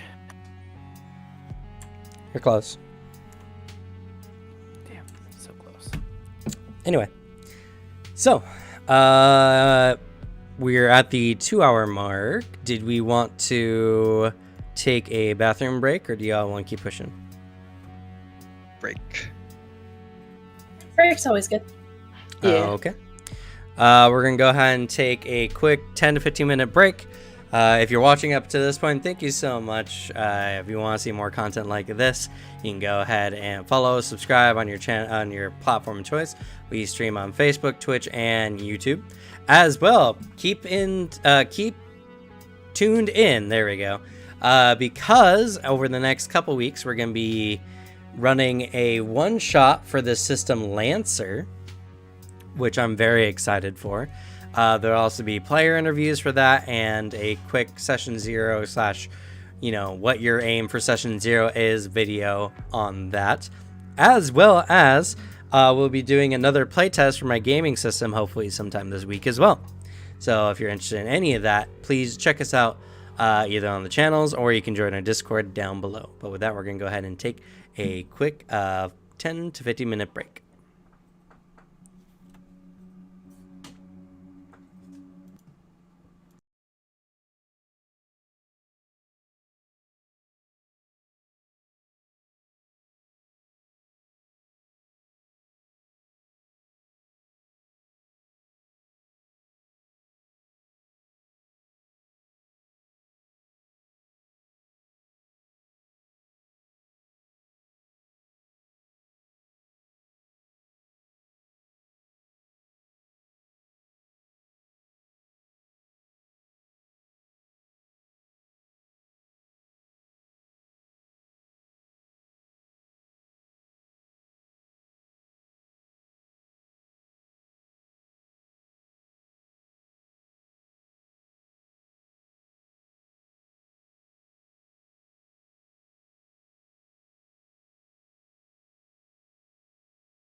All right, we're back.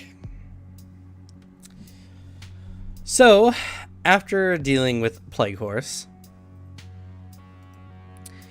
you all begin going on your mission again, I'm assuming. Yes. And as you are moving along the next day, no encounter, but I do need Fidget and Greg to roll a fortitude saving throw for me, please.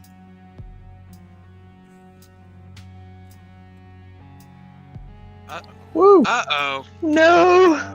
I guess we're gonna have to put them out of their misery. Oh god. It's too late for me. The next day, you both feel perfectly fine. Woo! Oh, Yeah, it has a stage 1 is nothing.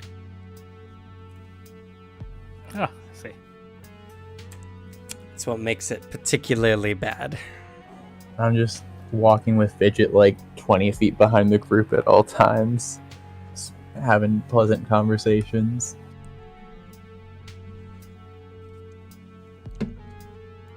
Who am I supposed to play I Spy with now? Honestly. Every once in a while, I yell out to Everett, "Everett, look at that cool bird!" Whoa! So much for the stealthy approach. Yeah. Look. I meant. Just kidding. Are we doing stealth still? Is that a thing? I mean, y'all are taking the back roads equivalently, so. Hoping you just don't run into anyone. We also don't want to alert people that we're here. True.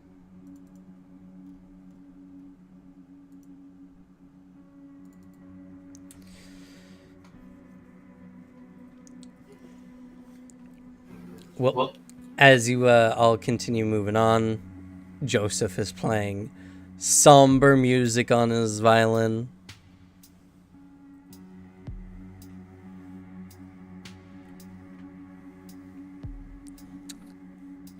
Is it a The next eulogy day. for the eventual disease that's about to take our party members? If anything, that will only inspire him. Oh man. And he was brought in for a morale boost? It's really good music. No, he was brought in so we wouldn't have Peter. No, I meant for the ship. Oh. Yeah. Didn't know pirates enjoyed funeral dirges on the water. Whenever he plays, you have to dance, but you also have to cry. Just sort of doing a fun little dance. Sailors are also a superstitious lot. The next So I day, I said- need Fidget and Greg to roll a fortitude check. Okay. Oh.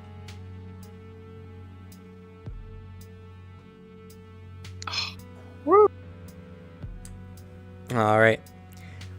Fidget, the next day, you feel a little bit off that morning, but it seems to go away as the day goes by. Greg, on the other hand, you take a d6 poison damage. You lose 1 HP. Oh. Will he be okay? That we'll have to see. He's on stage 2 of 5, and 5 is death.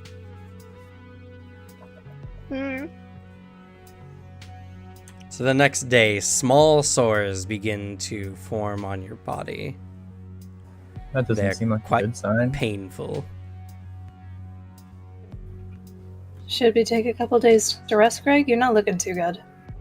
No, I can keep going. Seize a possible sore.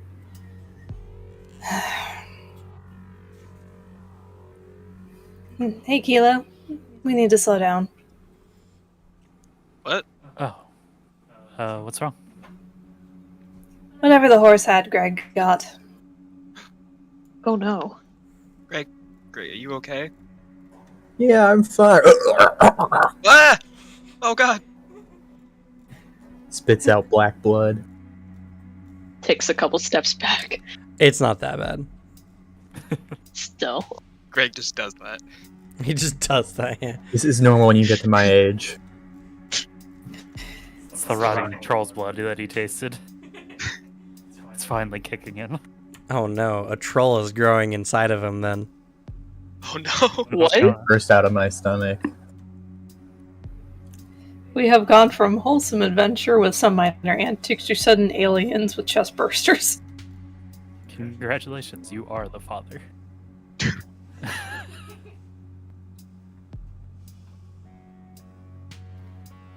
We're probably gonna need to camp out until he's better. Please.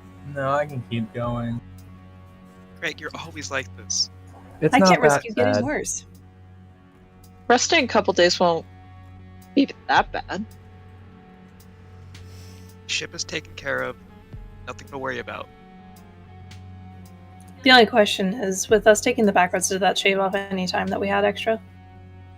No, if anything, it makes it longer.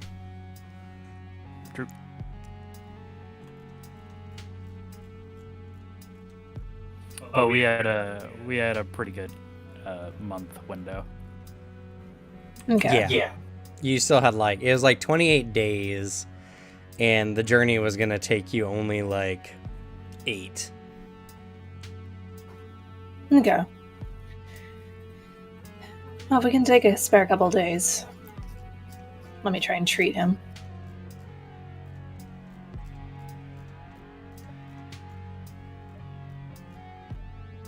Let's see here. Yeah, you had one more day of travel.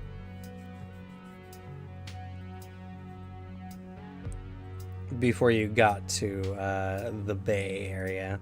So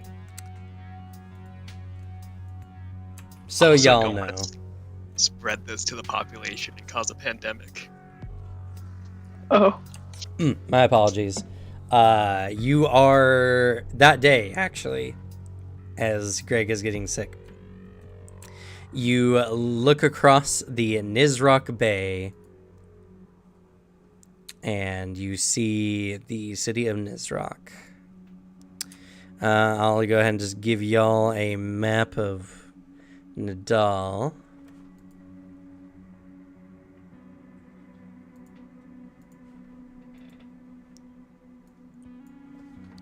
Okay, yeah, maybe we shouldn't bring this into a city. Yeah.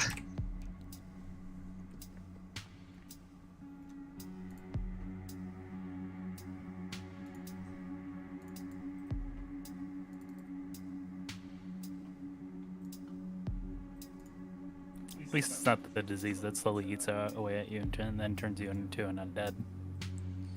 What? Yep. That was cool. No, it's just the one that slowly eats at you and then doesn't let you heal it. Mm-hmm. Well, neither does the undead one. At least this is better than the clay golem curse. Yeah, this one's similar to Zombie Rot, only Zombie Rot does negative damage and you turn into a zombie after it kills you. Ugh. This one, you just die, and it's highly infectious. Woo. Anyway, there's a map there. You see Nizrock at that little point, and you guys are kind of just across the way there. Somewhere near, midday. The bay you have to swim across, if that's your intended route, is about a quarter mile. So, about 1,200, 1,300 feet across. We can make it.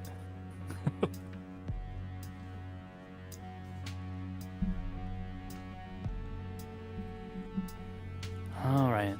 Well, if we are going to make it, I'd prefer that you be at full capacity, Greg.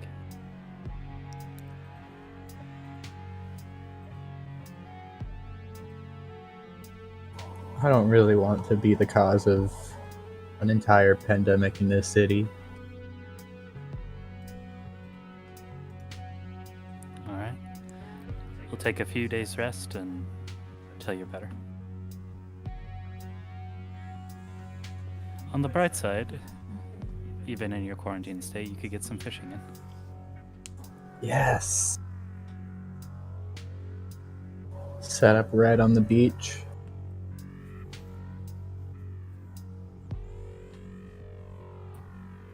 Alrighty. I'm gonna start treating disease. Okay. Go ahead and make a medicine check. Nat 20. Whoa. My eyes start glowing and I levitate for a second. What? It's fully purified. All right. That's not magical means. Fortunately, Fidget, you have temporary immunity from this, so you don't have to worry about making a check. That night, Greg, I need you to make a fortitude check with a +4. Yes! Okay, that's a success. You're not cured, but you don't take any more damage. I feel better already. Thanks, Fidget. So what are y'all doing? What's your plan for camping out here? Fishing. Oh no, wait. I think I left my fishing stuff on the boat. Correct. Doesn't mean you can't make an impromptu fishing pole. I'm gonna cry. Just gotta do it traditionally. Tie yourself to a point and then go out there with a spear.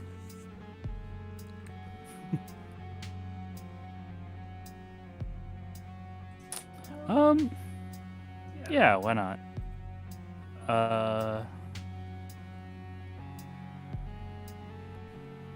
Kilo is gonna take the spyglass that she got from the cart. The supplies that we were sent to go and retrieve. And take a look around, see if there's any ships or any movement coming from the city. Okay, well, you don't really need to make a check for this. For the most part, you see that Nizrok is a... let's see here.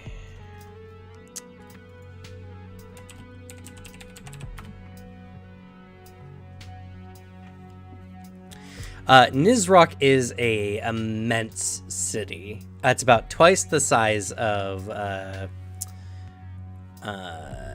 Kintargo. It's a massive port city.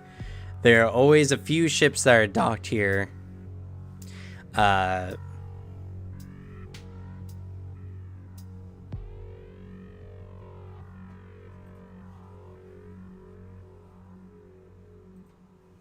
Though you do see, looking out over the docks, what seem to be... They're either Hell Knights or some other kind of dark armored patrols. And each of the ships seem to be very keenly looked over.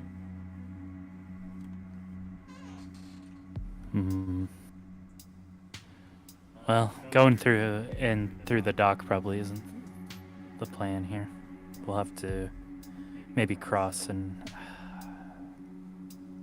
even then entering the city will be kind of hard.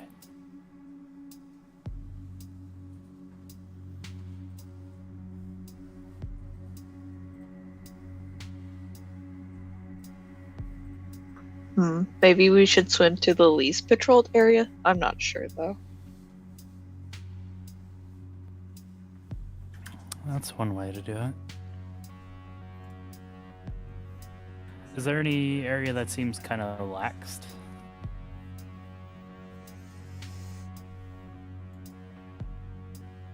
Or at least they probably aren't expecting people to go into. Honestly, not much that you can see.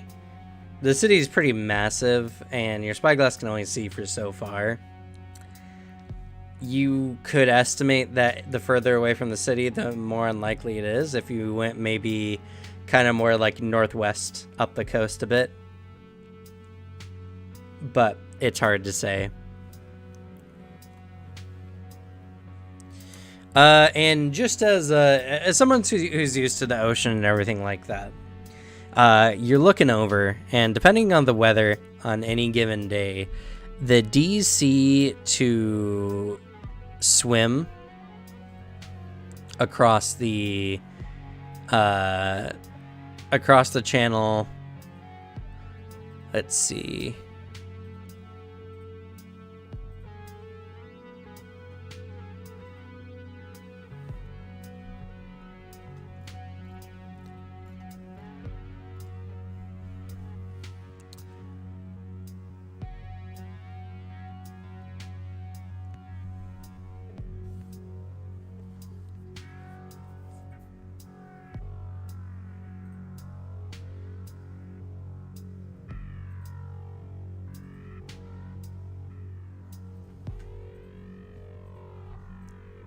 Swimming is 5 feet plus 5 feet per 20 feet your characters can move.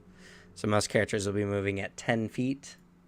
20 feet with my Horizon Walker thing, as long as people are following me.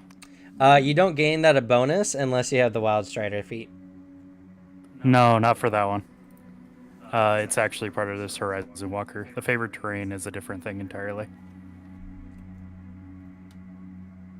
The plus 10 foot is for travel speed. In that one, and then this one down here is giving you a natural swim speed. And if you already have a natural swim speed, it gives you a plus 10 foot bonus to your swim speed.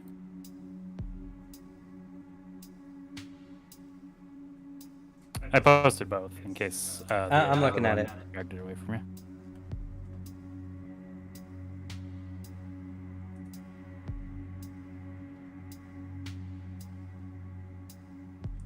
I will say the bonus does not apply to the travel speed for swimming across the channel.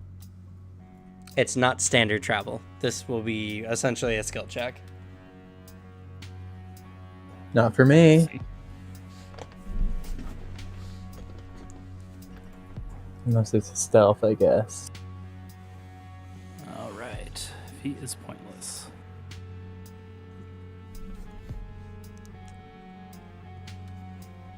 Let's see.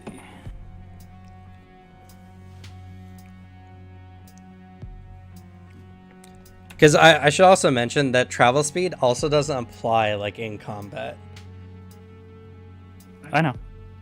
So, most characters cannot swim easily. If you had characters with everyone who had a swim speed, that would be a different story. But most characters had to focus on not drowning. Does it apply to me? Do you have a swim speed? I do. 10-foot swim speed, baby. Yeah. Then you would be the only one who would benefit, but Kilo I don't think has a swim speed. Woo! So retrain the feet because it's pointless. Got it. I don't know what to tell you. Pick better feats next time, loser.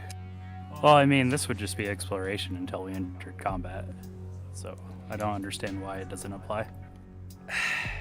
Because you're not traveling, you're making a skill check. Okay. Like, the thing is it applies to people who are, strong, capable swimmers who don't have to worry about making the check. Which does not apply to everyone in your party.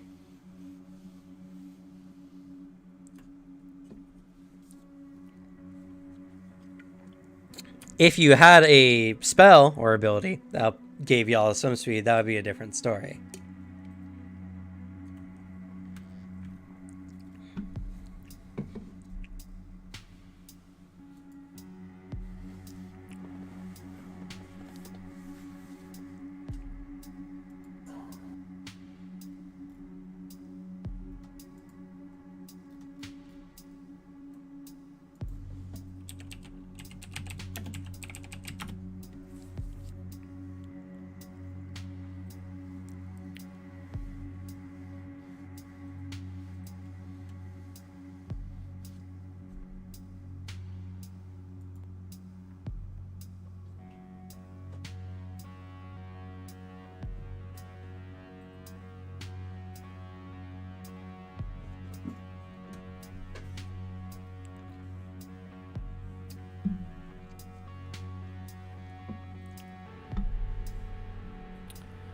Well, how many people are trained in athletics? I am. I am. I am. I I don't am. think it matters for me.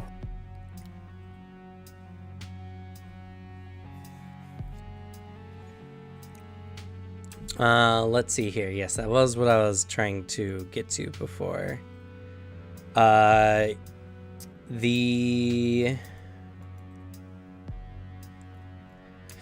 swim DC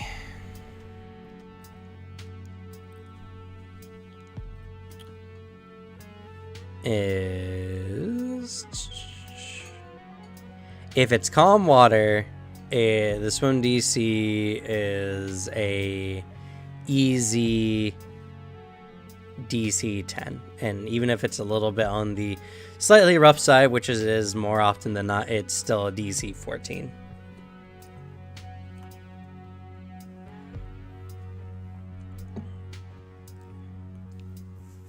Is this calm water?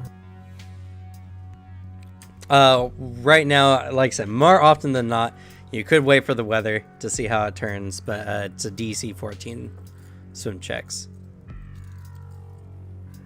On the bright side, I'm still an expert in athletics, so I could still give you guys a bonus for the checks.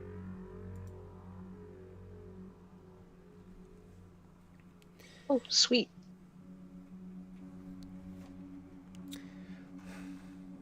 And let's see here. Is 25 your slowest speed?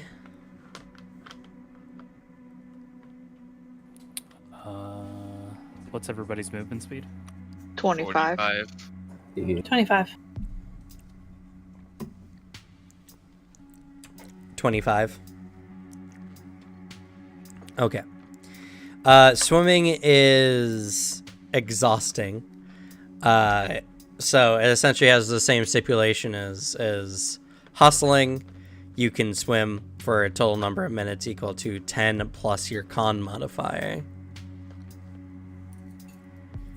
So probably better to build a boat. Then it's easier to get spotted, right?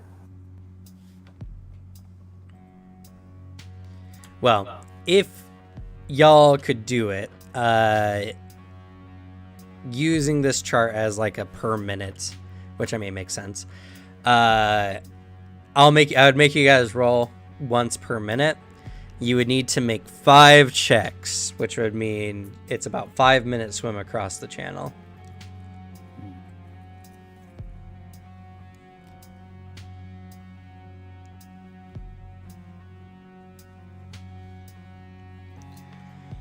Characters who fail, though, would extend that. So if you have any characters with 1 con, they might be in trouble if they miss a few swim checks. And if you have a swim speed, you can just go on however long you want. You don't have to worry about it, yeah.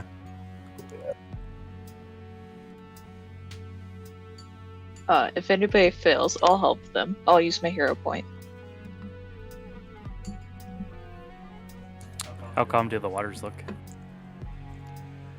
This is asked before. It's slightly a little choppy, DC 14.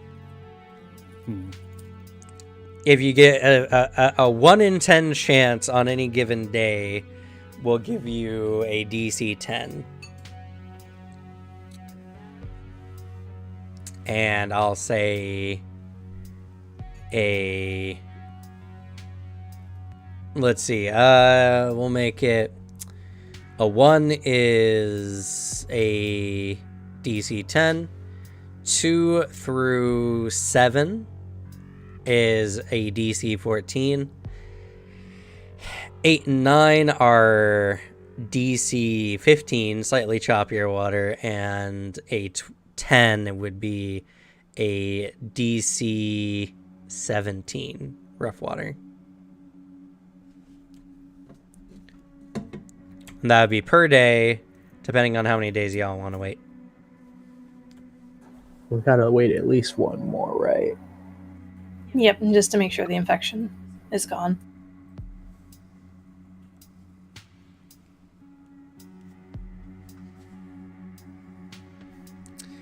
Well, anyone do anything else while you're camping out? Keela's kind of scouting out around.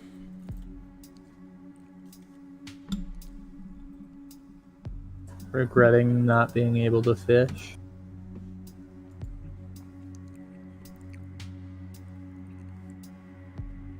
Sylvanas and I could play card games because I don't know what else to do. I also have marbles we can play games with. Yes.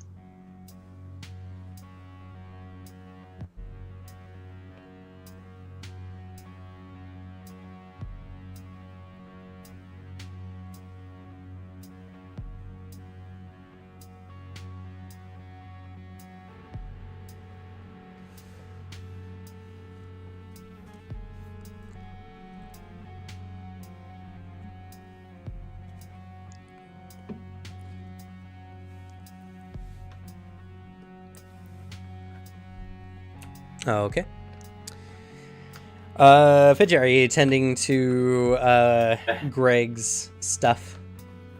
Yep. So, day 2, treat disease.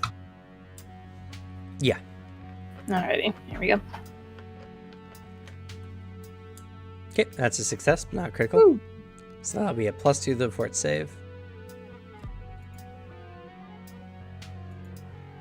Hero Dab. point. Dab. Success. Greg Phew. gets better. Ooh. Look at me go. I do a little dance.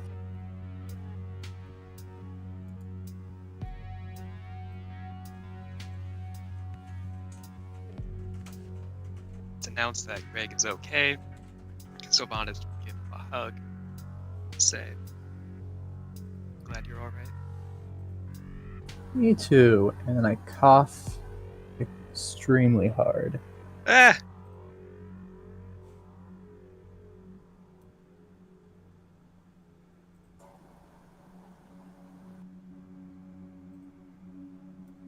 I'm getting old. Anyway, we ready to go?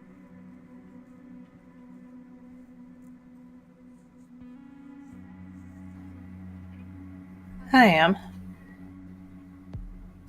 Though as far as getting across, How's the water looking today? Because it's a new day, right? That is true. Let's roll a d10. Normal water. so it's a DC 10. No, DC 10 was a 1. Dang it. This is DC Yeah, 14.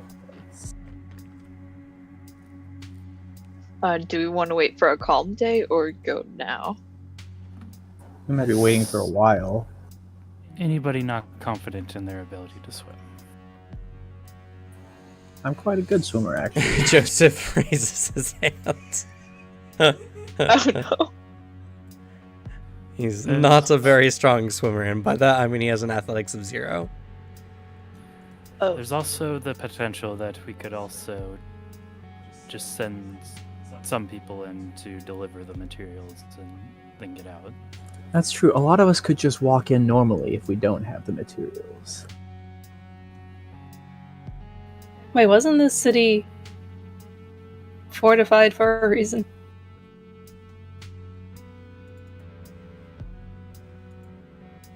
I could have swore he said that there was something preventing them from getting the stuff in here. Yeah, illegal it's the trade goods. embargo. People are not permitted to trade with the states of Ravenel.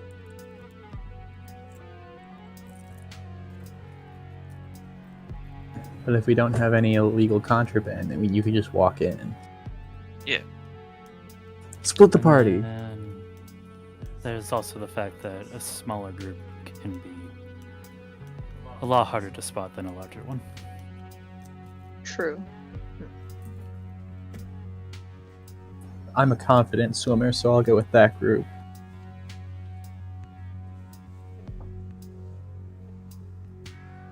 I'm rather conspicuous if I go in. Why are you conspicuous? She just points to herself. I kind of stand out.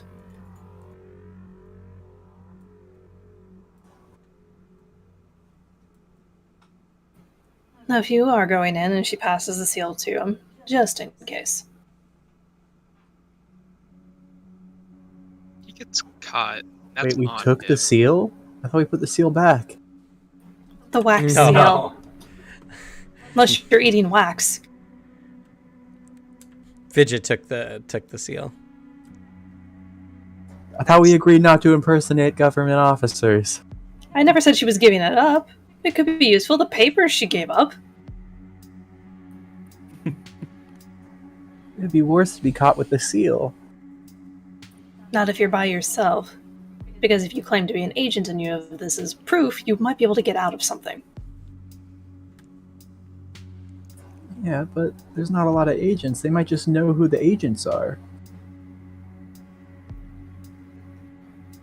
Fine, don't take it. It was a safety precaution. Though, them finding the seal on them at the front gate probably isn't a good idea either. Since our goal is to not get caught anyway. Probably be better on us.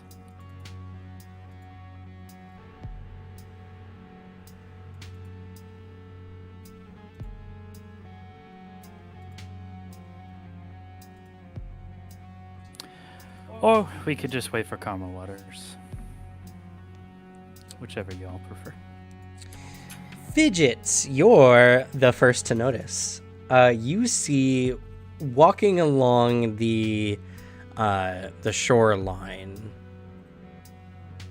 is a small contingent of dark armored individuals making their way in your guys' direction. Get into the bushes, now. Are we just like super visible? Greg, move your ass and get in the bush! It can be reasoned that they probably have seen ya. What? Why am I getting in a bush? We've been spotted. Wouldn't that mean trying to hide would make us more suspicious?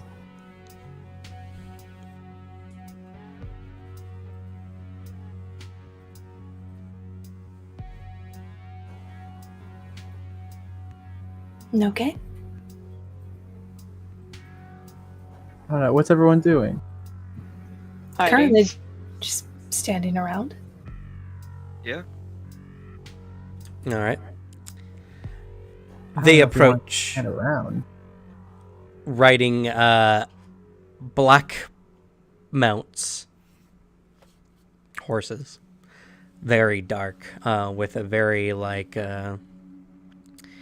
I mean, from the way they described everything, they kind of look like Nazguls, really, moving towards y'all. Shrouded horses and all that kind of stuff. Kind of similar to the armor in the handout. No, they're not the same. They don't look like Hell Knights exactly, or at least not that you've seen before. Okay. Looks more similar to maybe the plate armor we found in the troll cave. No, you didn't find plate armor. You found a shield for them, though. We found plate armor as well. Yeah, it was in pieces. It was in pieces, yeah. It was fully functional because our fighter was considering taking it until the strength check came into play. Oh, then, yeah, similarly designed. Okay.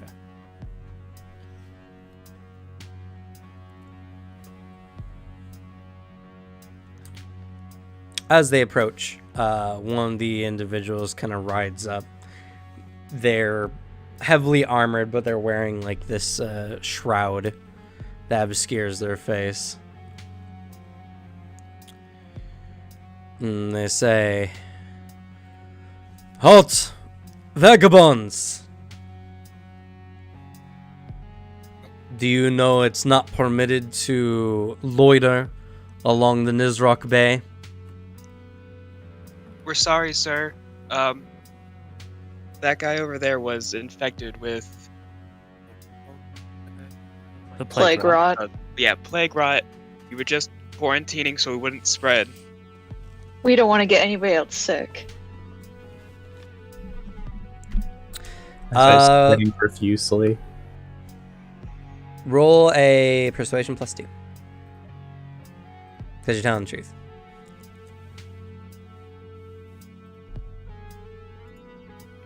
24. Okay. He looks himself. Some of the other men kind of like back up a step. I back up a bit. Hawk, tell me then, why are y'all traveling in through these uncultured lands?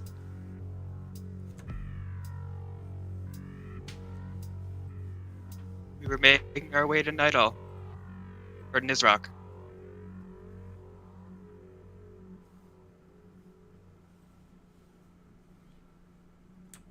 Alright, for what purpose? Where do you hail from?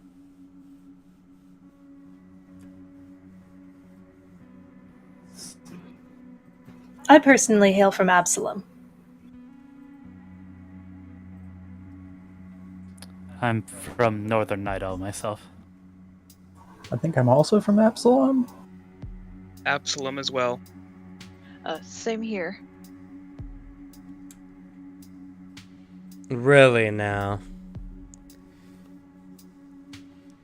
So then why are y'all traversing through lands, and why are you not coming from the southeastern road? Well, our boat got damaged on our journey, so we had to make a stop at that last town we were at that I know the name of, Kintargo? Kintargo. Kintargo, and it's sort of a unique boat, so we were looking for parts. They didn't really have any in Kintargo, so we're going to nearby cities that might have parts we're looking for. Otherwise, we have a long 2-month wait before, well, month long now, before we can take off.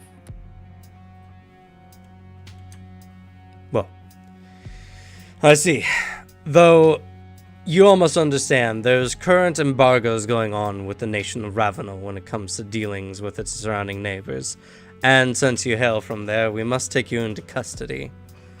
Have no concern, we will make sure that our bishops, or our clerics, tend to your sick.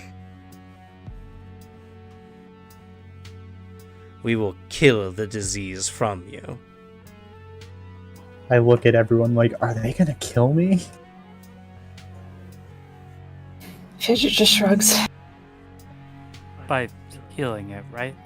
Just to clarify, because you said it in a very menacing way. That's for the clerics to decide. In general, are your clerics usually of a more violent temperament, or... I don't know, I don't mess with the clergy. Gather your things, we'll escort you all. I start cleaning up the camp. Yep, I guess we're going with. Yep.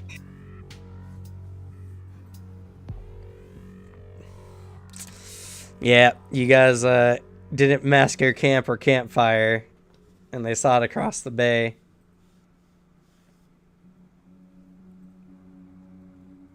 It's actually the same thing that happened to the ogre, too. Are we Maybe gonna should mask learn? our fires. Yeah, are we gonna learn our lesson this time? Probably not. No, probably not. It's not always a thing. I try to at least give you guys some hints. Usually by asking you, okay, what do you guys do with your camp beforehand? Like when Sylvana saw the fire in the ruins, if she had doused the flame, the ogre wouldn't have noticed y'all. I guess to be fair, our best chance at it being hidden was currently sick.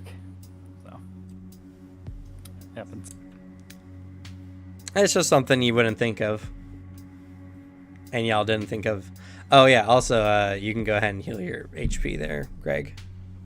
Woo! That 1 HP is gonna save my life once we all start getting executed for smuggling goods. Oh god.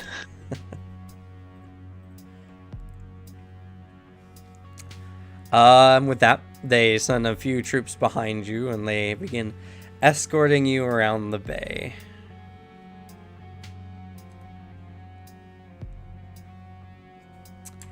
It's a pretty longish journey,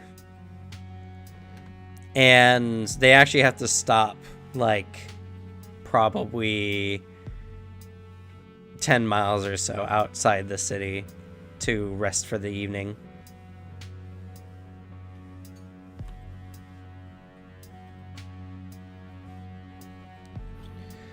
Since we've established Greg is the one that's sick, do they give him a wide berth? Yeah, they command you all to set up camp. We'll be camping here for the evening. Our men will be keeping watch so you can rest at ease. Much appreciated. And I go and start setting up like on the outskirts of camp, sort of as far away as possible.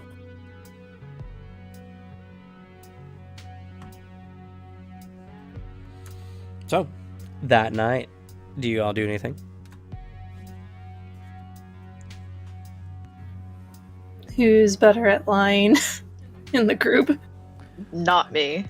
I believe we had somebody boasting about how great they are at lying. I said I was better than Greg at I am a proficient deception artist. I think I'm better than you. I asked because Fidget is not that good at deception, so if anything, she would probably slip the bag of holding to one of y'all so y'all can worm your way out of it more than she can. Yeah, same here. Mine's terrible. I will take one. Since we're in a tent and they can't see us. To be fair, concealing an object on your person is a stealth action. True. Though you can only stealth objects of light bulk, so... I mean, isn't the bag of light bulb? Yep, coincidence. Or no, I think it might be one bulk. I believe it is one bulk.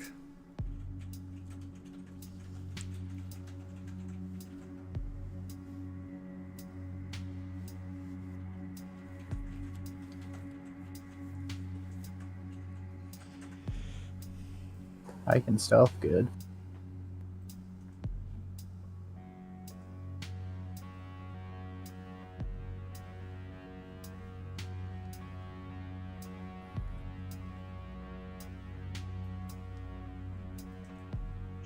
Yeah, I should probably give back to you, Greg, because my stealth is good, but I bet yours is better.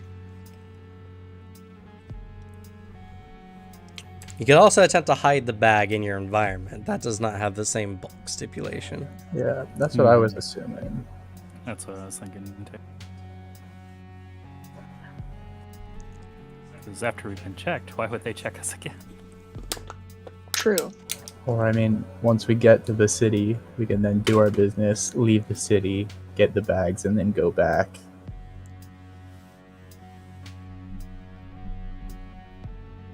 That could also work. But would they check us again? Unless we swim. I don't know. The next time we go back. Alright. Kilo, sorry. I don't know why I said Kiwoo! I love Kiwoo. Is that the new nickname? no. That's her nickname from childhood. She killed a man for saying that. He was the first one on the list. Just kidding. She usually just deals out an equal punishment. Greg's about to be on the list.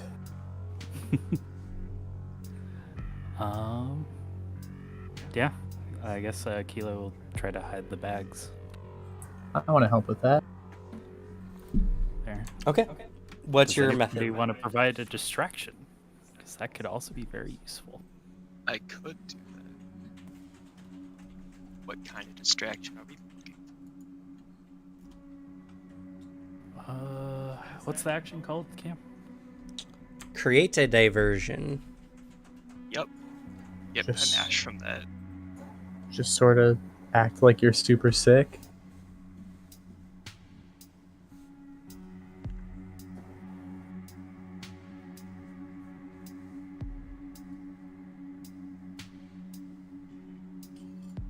I'll have to go through the bishops as well. The clerics. That's kind of...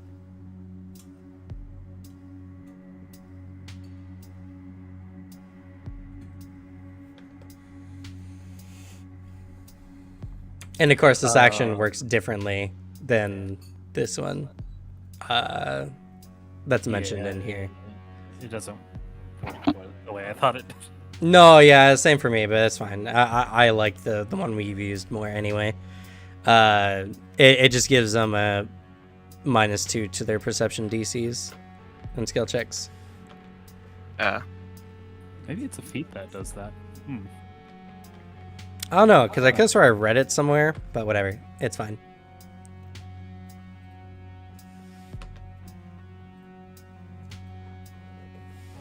Anything, as long as you can buy us enough time.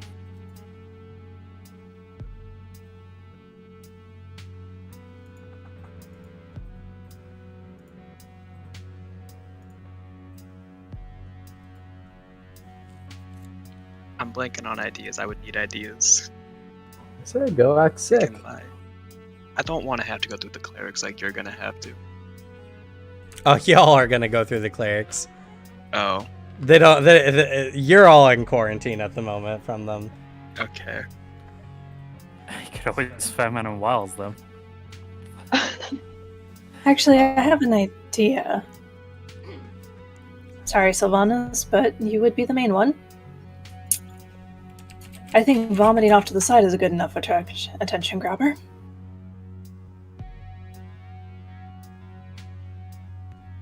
Yeah, like I haven't vomited before.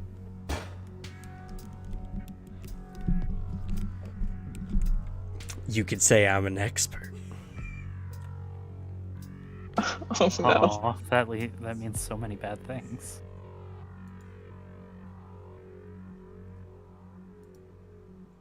So, are you gonna deuce vomiting into me? I mean, I'm sure there's a way.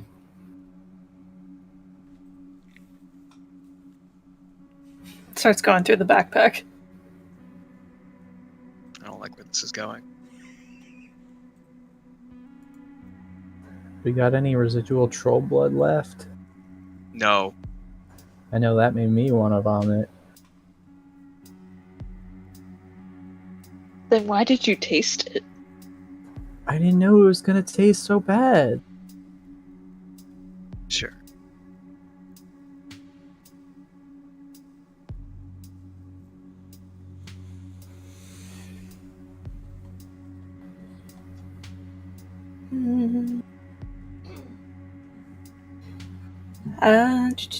Any wildlife plants in the area I could use?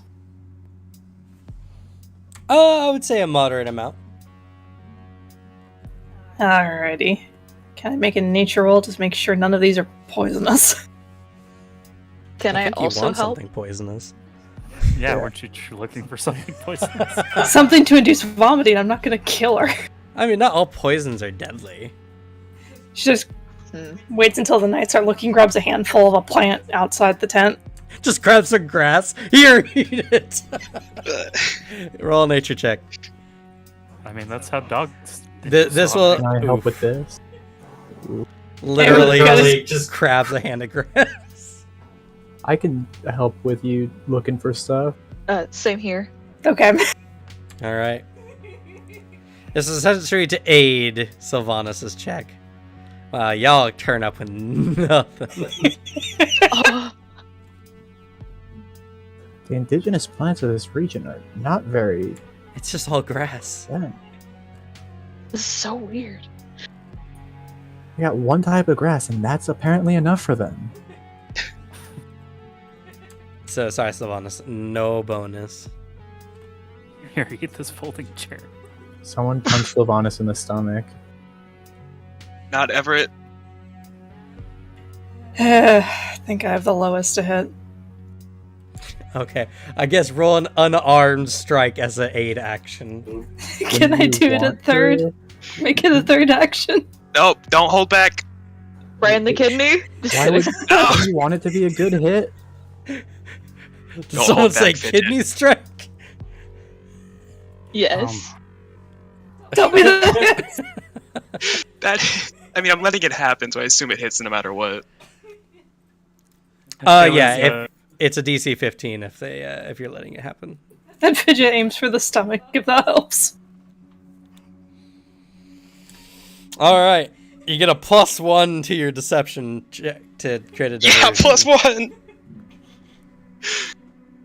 And you take 5 non-lethal damage to your stomach. I'll heal you later. I'm sorry. It's okay. Damn, she could punch well. It's okay. We It's should a have good brought- thing you guys didn't hesitate anymore. Kilo's gonna just do it. Yeah, we should have brought Fidget along when we went to fight those thugs. Yeah, she would have beaten everybody. True. Walk out of the tent in view of them. Okay. Do my best to throw up. Alright, roll deception. I hope you just like dry heave a lot. Yeah. 28. So you come out, you're like, ugh! Mostly from the reality that you just got checked in the stomach for a very high amount. Like, most people would be nearly knocked on their ass by that punch.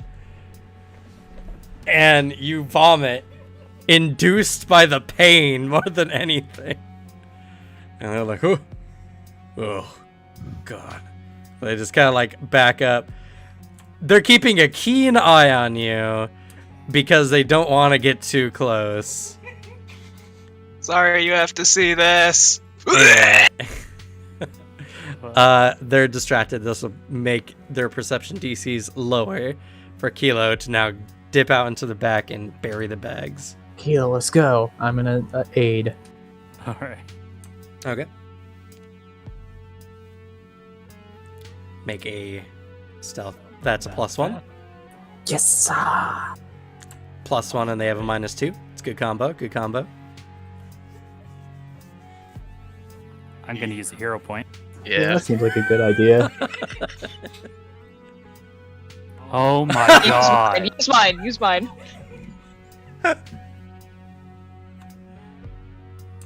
There we you go. go. 7. Yeah. You gotta be fucking me. This ice roller is garbage, by the way. I've rolled nothing above a fucking 5. I just think you have terrible luck, mate. I'm sorry to say. I feel No, you. I either have terrible luck or really amazing luck. There's no in between. Anyway, with distraction in tow and Everett, how are you helping? What's your hero point? Oh god. I suggest to add more foliage to it, like get at an angle where they cannot see it. Okay. You see a fatal flaw in Kilo's plan. It's very visible from an angle, and so you point it out, and Kilo, covers it up, and now the bags are incredibly well hidden. You're saying we should use the grass? The grass, There's there So it much is. of it. There's a so much reason of it, I why get y'all the picked up all idea. that grass. It was destiny. We're grass experts now, but only this one very specific kind of grass.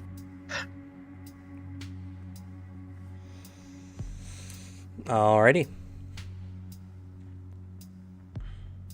And with that, you feel like you've hidden the bags really well. Though, since you're all unfamiliar with this area, to come back and find the bags is going to be a DC 18 survival. I can do that. I can do that. Same here. I On can the do bright that. side, we're just on the coast across from the city. So. Oh no, I guess we moved further in. Never mind. Yeah, you've now passed that bridge that we mentioned last session. Hmm. And you're about like 10 miles outside of Nizrak, so. Okay. The next day, you're all coaxed out of your tents nice and early to get moving again. Using their halberds at a distance just to avoid us. They just call out to y'all. They're like, "Get up! We're moving out!" Rude. Okay, if you say so. Not even a good morning. Good morning to you too, sir. And with that, they'll usher you towards the city, which you get there about midday-ish. You're tired. You've been moving at a not a hustled pace, but like an slightly expedited pace. As you all enter the city, the knights swing out their halberds at anyone who's a little too close, and they're like, "Keep clear, lest you want to get the plague." The crowds are very well dispersed.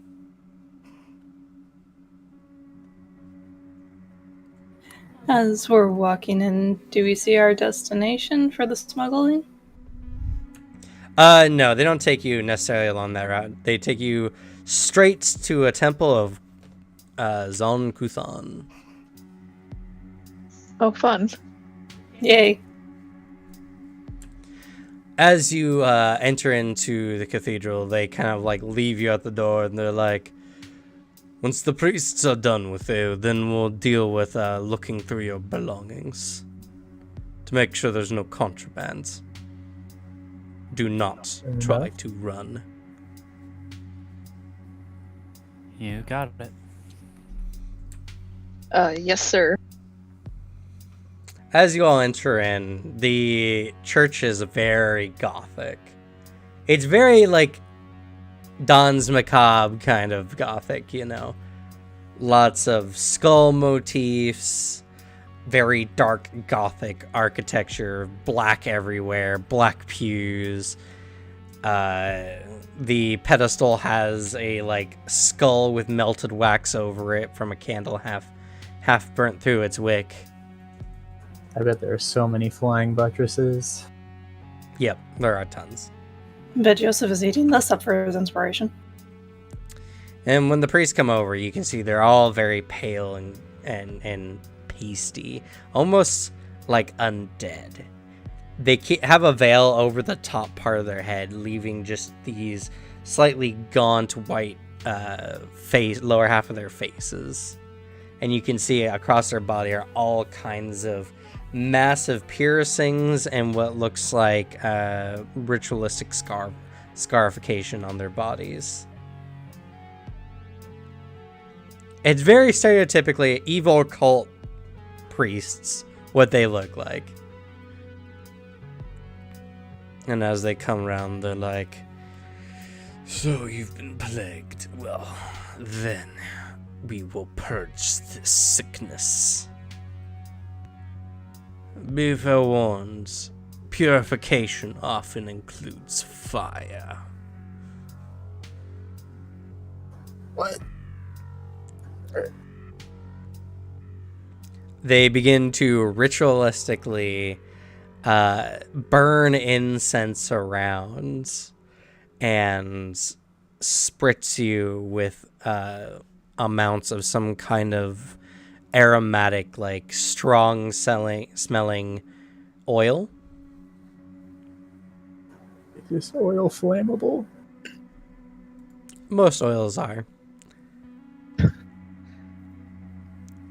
And this is intended for its scent, though. It's a scented oil. And as this is all going up, one of them kind of comes up, holding out a hand, and just blows into it, and this blackish smoke envelops you all. And then in the darkness of the smoke, you can see small crackling of like dying embers almost. As you inhale, you feel your lungs burn.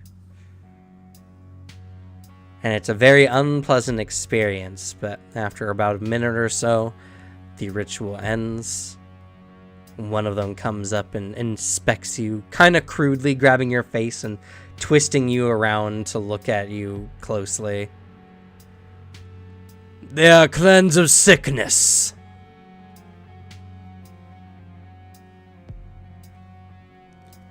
And you're all released. Not necessarily worse for wear, though the experience was none too pleasant. If y'all had any illnesses, they're now gone. Oh, my sinuses have cleared up. I can see again. Just kidding. I had this pain in my lower back for a while now, but How can we get some of that powder? That would be useful. One must just be an adherence to the Midnight Lord. Good to know.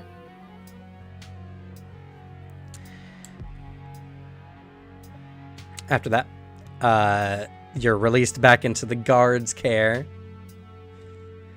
and you're taken to a nearby official guards location. They take you into the jail area, though they don't intend on locking you away. They do tell you to remove all your belongings and strip down to your underclothes. Oh. Alright, and she just starts taking off her shirt. Fitch, as you're going through your stuff, you remember you have a seal of one of the lords on your person. Whoops. Yep. if only Oh, we'll see how this goes. anyone could have foreseen this possibility and maybe warned you of such an outcome. You gotta eat it now. Eat it. You can attempt to conceal it on your person by rolling a stealth check. Let's say at this point, armor is off, right? They're expecting y'all to take all your stuff. Like I said, you're down to your underclothes. Okay. This damn sheet. I have to add encumbered and remove it in order for it to take off the minuses. On a scale of 1 to 10, how bad are thieves' tools, do you think? They're not great, and they might make you look suspicious. Alright, I'll be hiding those. Okay. I don't think I have Alrighty. anything bad. Here we go. That's pretty good considering I have a stealth of 0. That is pretty good considering it's stealth of 0. I I will be hiding my thieves' tools on my body. Oh, thank God. Okay. Phew. 0 just point. sort of have Okay. to start emptying my pockets of my 22 pinwheels.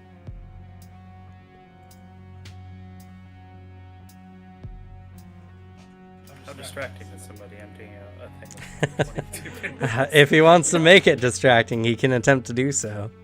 You know, I'll attempt to do so. There's no Okay. penalty for failing, right? No, they just become wise to it, I suppose. Go ahead and make a deception then.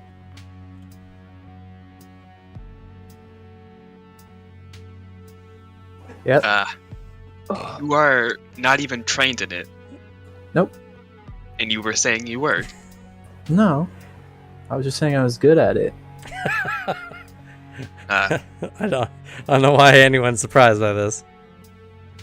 And considering you all believe me, I am. Wow. That just means I we didn't need our believe perception you. checks to be higher. I didn't believe you, but I wasn't going to roll against it because I just didn't believe you. I mean, I thought it was obvious considering all the multiple times that I've failed horribly at attempting to lie to someone.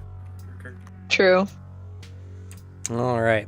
So they're just like, that's strange, but why would they have pinwheels? And they become more suspicious Oh no. for no added benefit. But I start Canon, sweating profusely they as become they more start suspicious. as they look at me harder. I just start sweating so much.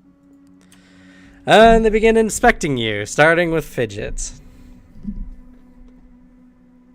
Alrighty. I see.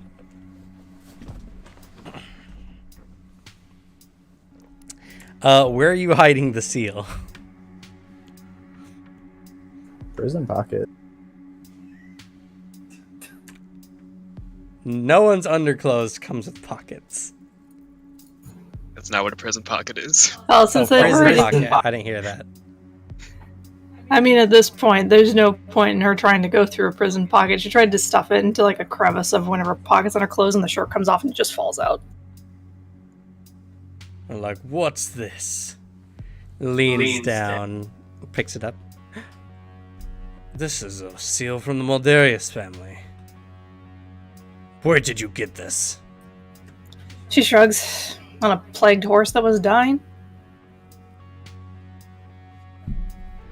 Roll persuasion. It's a story unlikely enough that they don't believe you outright.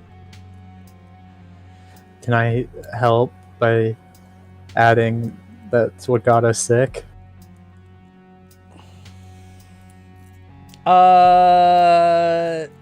Considering everything, I'll just say it gets a +2.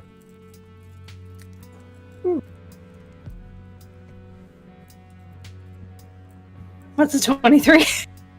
Is it a lie though? Oh, wrong one. Well, my diplomacy and my deception are the same modifier. Oh. Okay. Show your diplomacy just in case.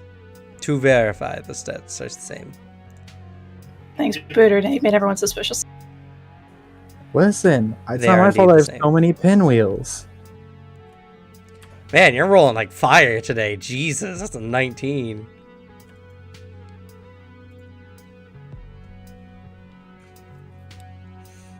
Okay. I will put that against their will DC. Be right back.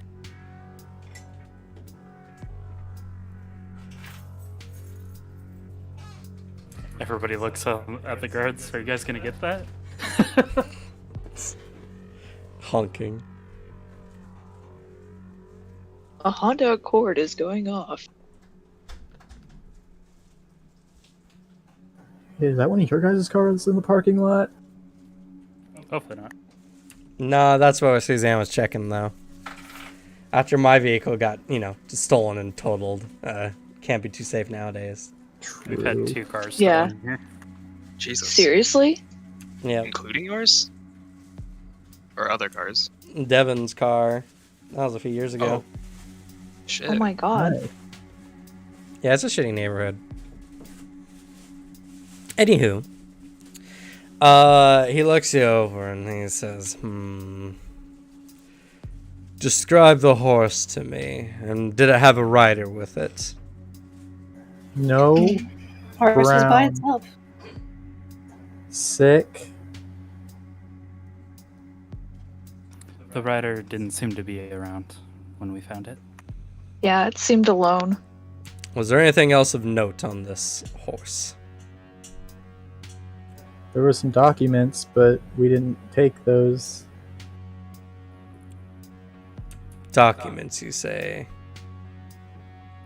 More of a note.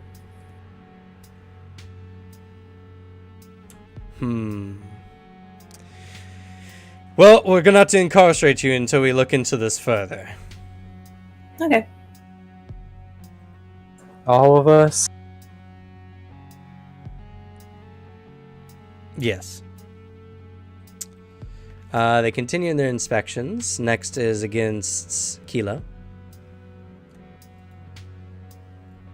They do not find your thieves' tools. And then Sylvanas. They do find your thieves' tools. Jesus, that would have found mine. Yeah, these guys, they're a level 4 creature, but they have a really high perception. They're really good at their jobs. They are. Not just anyone can become. Why are they a level Whatever these 4 guys are. creature with mastery and perception? Their elite guard is essentially what they are. They're cheaters. That's not how character creation works. I'm just kidding. That's how these they characters work. don't make this. They don't have the same roles y'all do. They're just really good at finding stealthy players, I guess is their assumption here. Their 2 hits also pretty good. I don't know. Anyway, they're like, looking at you, holding your thieves' tools. Care to explain?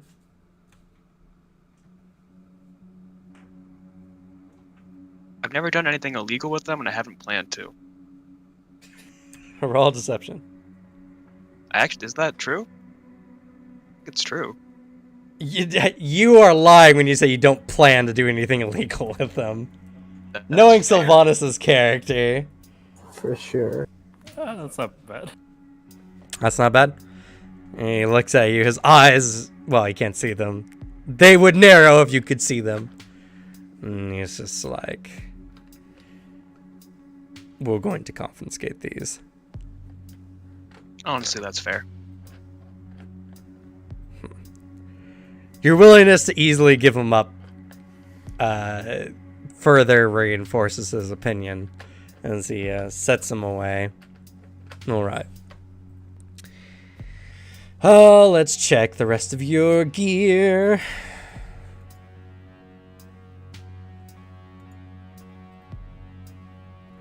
I'm not a criminal, so I have nothing to hide. Same here. I have a crowbar, but it's very easily explainable. It's just good for opening boxes on the ship. Oh yeah, I also have a crowbar. I have a crowbar too. They pull a clear-looking potion out of Everett's bag. Ah, Oh.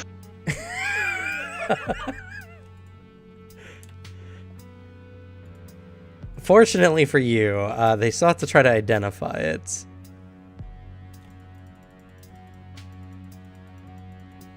Unfortunately, they happen to have an archmage on shift today. Oh, okay, thank God. Phew. Must be water. Puts it back. It just tastes better when you drink it out of potion bottles. Very healthy for you too. Residual potion taste. I always good. agree, man in the corner nods. This guy knows what's up.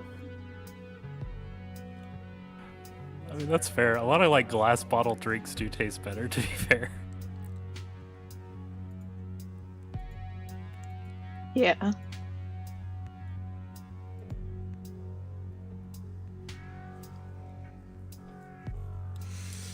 Guy pulls out the crying angel pendant from Fidget's bag. Nods. Good taste. Puts it back. Makes sense. Yeah, it fits here. +5 respect. They eye the many pinwheels. And they pull out I'm sweating The- so much. poor set of manacles you have in your bag.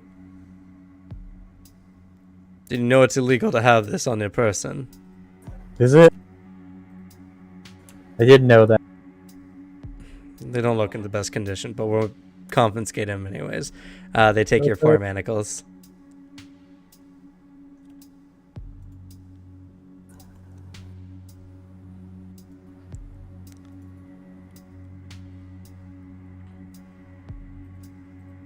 Helps with stowaways on ships, at least. Just kidding.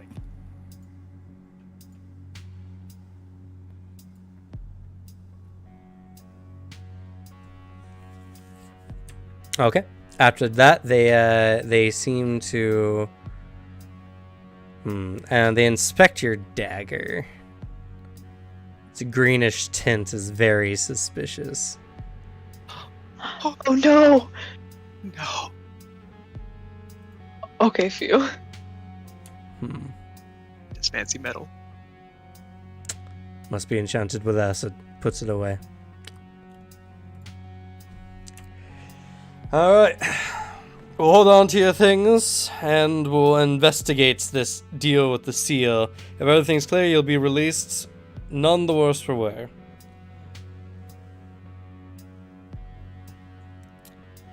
With that, they set you all in jail cells, and they spend the rest of that day investigating. Wait, are we in individual cells or same cell? It's like a giant jail thing. So Okay. you're all in like one big barred off space. I pull out my harmonica and start playing prison tunes. Wait, And they took all your stuff. I didn't have a harmonica to begin with, so And then doubly the reason. The only one who has anything on their person is Kilo at the moment. They're gonna notice the gold is gone. I have a cup of water.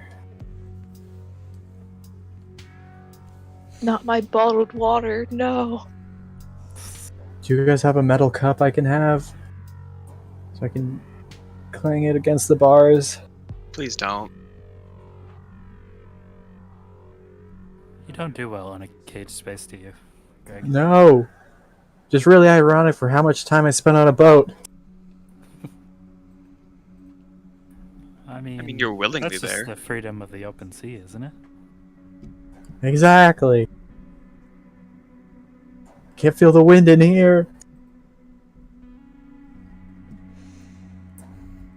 All right.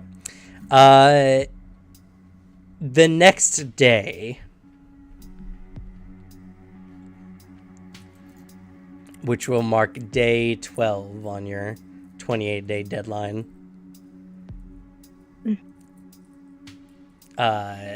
They come back and they're like,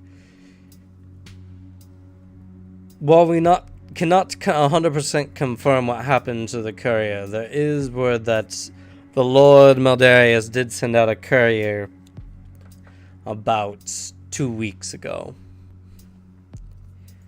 That being the case, the story more or less checks out. Though, having contraband on your person of such a high scale is going to cost you some gold. So, we've marked it out at 150 gold. Jesus. Okay. Damn. I just got 92 gold, so. Yep, they've taken that from your pouch and they're like, you're expected to pay the rest when you are able. Is that expected from the group itself, or is that just from Fidget? Just Fidget. Fidget's the only one. Alright, let me remove the 92 gold.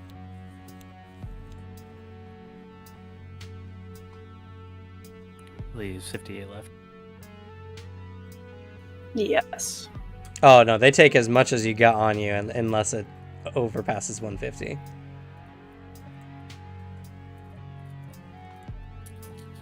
So that's 92 gold, 20 silver, and 13 copper. Okay.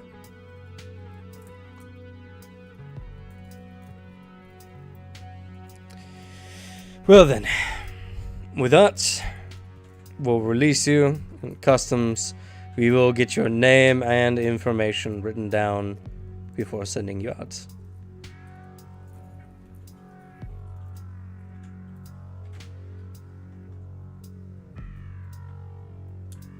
So, they get your names, anyone give them a false name. Nah. No point in lying at this point. No. Okay. And after that, they send you all on your way?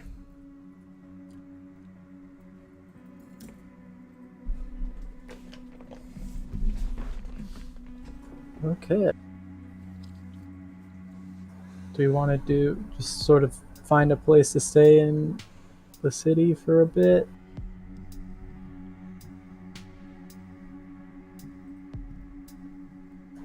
We can. Oh, whatever it is, I'm not paying for anything. I have no money. I feel like we should be inconspicuous as possible. Maybe we can swim across to get the stuff and then swim back. You would not need to swim. It's down the road. 10 Oh. miles down the road. Yeah, y'all walked around. Yeah, but we could swim back, right? No. It's on your side of the water. Oh? I said Where y'all were we crossed the swimming bridge before? and then camped out 10 miles out of the city. Then why were we planning on swimming in the first place? To 'Cause we were avoid the bridge where you would have to meet those same people. Oh. Fool. Okay. Are we gonna then, like, have trouble leaving the city and coming back? Depends on how suspicious you try to do it, I suppose.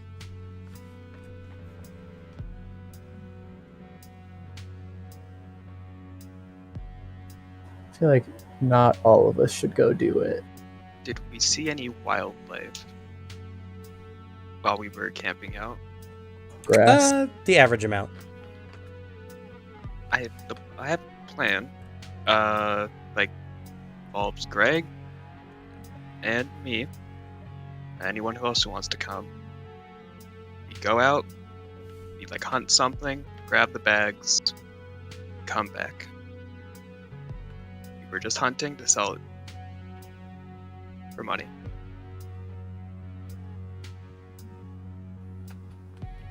Feasible. We could have the party to go get the bags and then have the rest of us that stay here try to find the place we're supposed to be delivering it, maybe find more information about the city.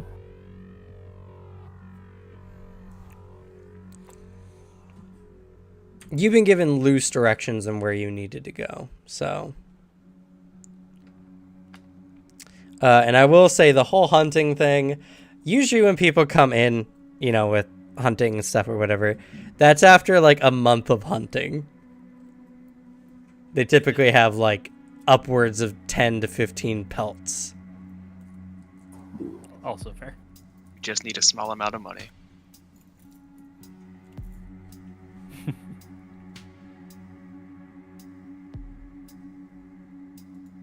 We like the organic food here. Wild caught. That's also fair. It could just be for us. It's just cheaper. Yeah. Well, I'm just telling you, it's not a good alibi. No.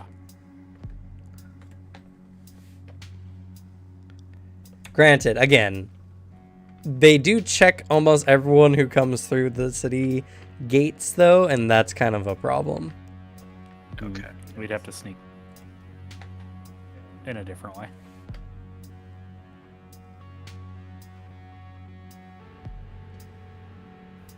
Could always check with our contact, see if they have a way into the city that isn't through the gate, so they can get their stuff. That's fair.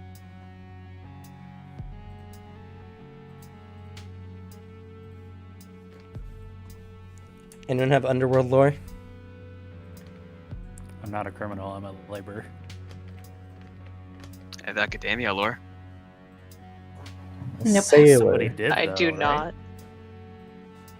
Maybe I'm thinking of a different game. So. Honestly, with Booter in the game, I don't know what's why anymore. Yeah. I do like taking underworld lore. Okay. Well, what are y'all doing? Exactly what Kilo said. Yeah, we're gonna rely on our contact to get us in. Well, not rely for now. Well, yeah, rely on them for now, but to count, and we gotta figure out something ourselves. Because it's either, well, trying to sneak in through the front gate, which is already a disaster as it is. Crawling around and sneaking in through the harbor, which has its own risks. Is there a way into the city that's not the front gate? Maybe a crack in a wall, but you have to be very tiny to fit through. Or climb over the wall and somehow don't be seen. The main picture here of Kintargo is actually kind of similar to the design of what Nizrock would be like, which is like you got a big city and you got like 80-foot tall walls around everything but the port. If we want, we could go, me and Kilo go get the stuff, and then we sneak around the port.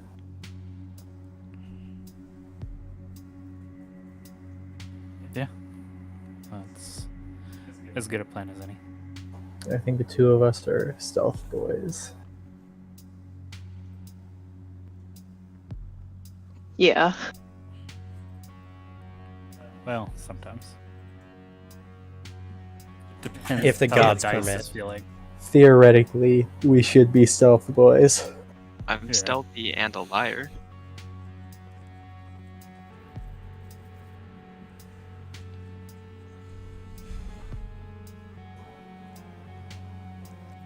All right. So, should I go with you guys as well? Maybe? I feel like the more people we take along, the more dangerous it is. But also, we might need it.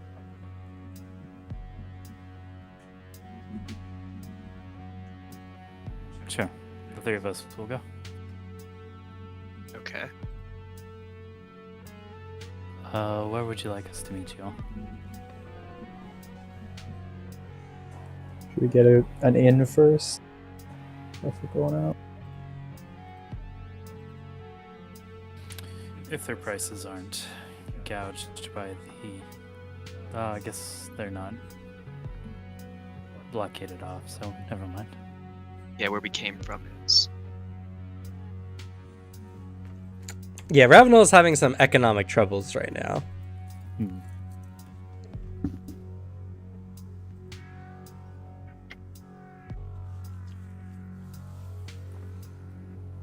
Sure, let's look for an inn.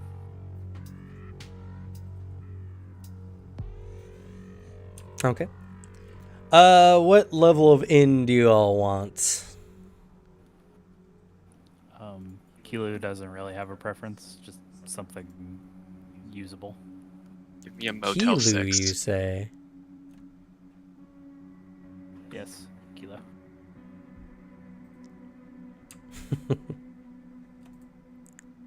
Who's Kilo? I only know Kilu. I know Kiwoo.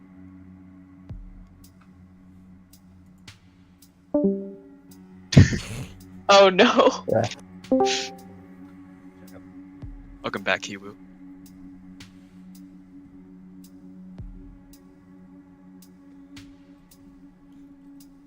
Not the top level inn, but like low middle, right? Standard lodging per day per person is 1 silver piece. That's for the kind of like hostel style, like bunch of beds inside a building. If you want private rooms, they're 8 silver pieces per day per person. Spending like a night or two max here. If we're lucky. Only a couple of you are staying there.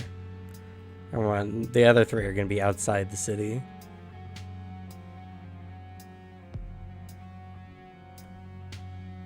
Do you want a decent one?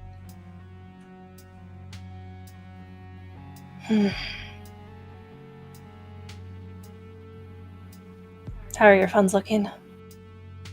I have quite a bit of money. I have 92 gold, so. Yeah, let's go for a good room. Oh, okay, perfect. Okay. That'll be 1 gold, 6 silver. Alright. And Joseph. Oh, yeah. Oh, and Joseph. Joseph can pay his way as well. 6 He silver, also right? has some of the 8 silver. But for you, it's 1 gold, 6 silver. Because you're paying for Oh. fidget.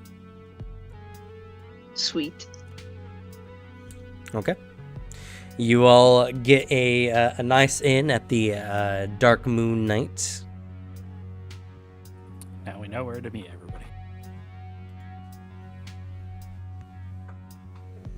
Okay. Guess I'll be doing work then while I'm waiting for everyone else. Same here. Okay. What do you two, and Joseph's willing to help either of you, or both if you're within 60 feet, as he has Inspire Competence. What kind of jobs are related to arcane or arcana roles? There's a wide variety, honestly. Most of it's like doing magical item appraisals or, potion makers oftentimes are magic users. Though you need the magical crafting feat to do so.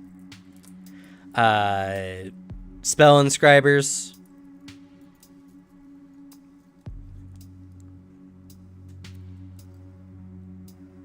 A city of this size has pretty decent work for Arcana-based characters.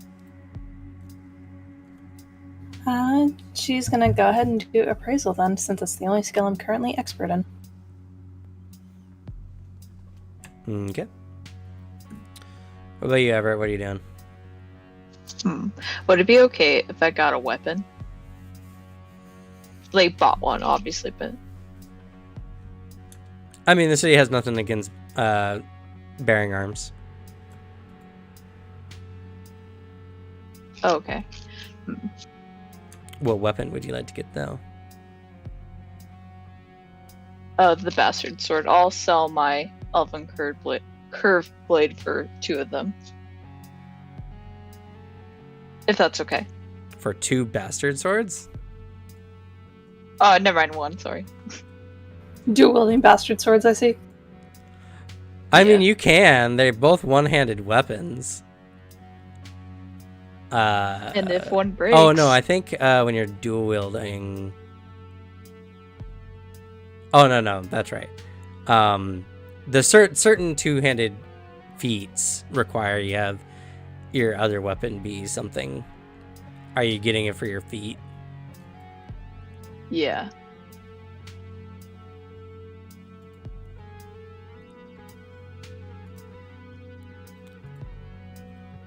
Let's see. Fortunately for you, your Elven Curve Blade also sells for a nice little premium, as it's an uncommon weapon.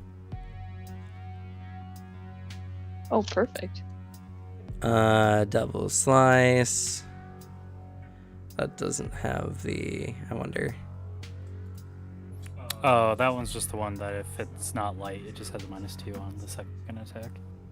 Or agile? Agile. If the second doesn't have the agile trait, it suffers a -2 penalty. So, yeah. So you're probably better off getting a bastard sword and then one other agile sword. Oh, okay. I'll just get one for... Yeah, I'll just get one for now.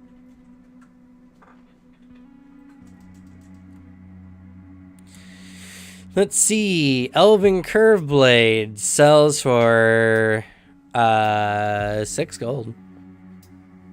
Oh, sweet. I'll do that.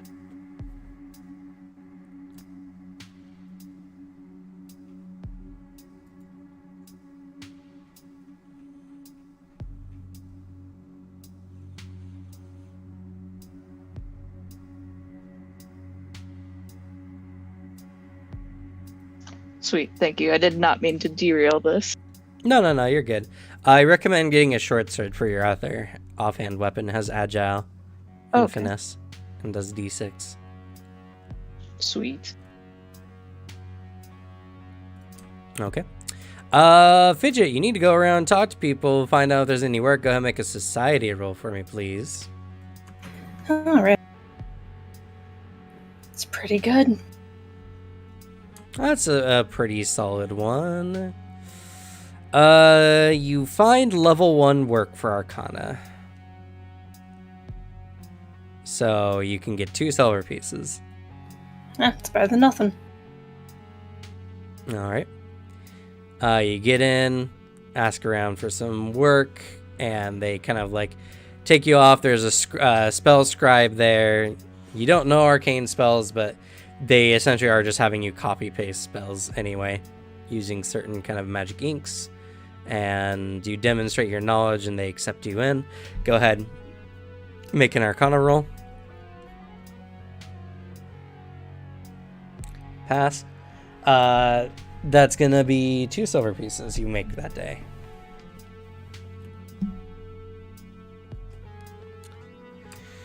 For Kilo, Greg, and Sylvanas, you start heading out of the city walls. You do notice that the guards are checking bags for anyone passing in and out of the city. Though, fortunately, it does not seem to be a very intense look. They open your bag up, look, see if there's anything overtly suspicious, send you on your way.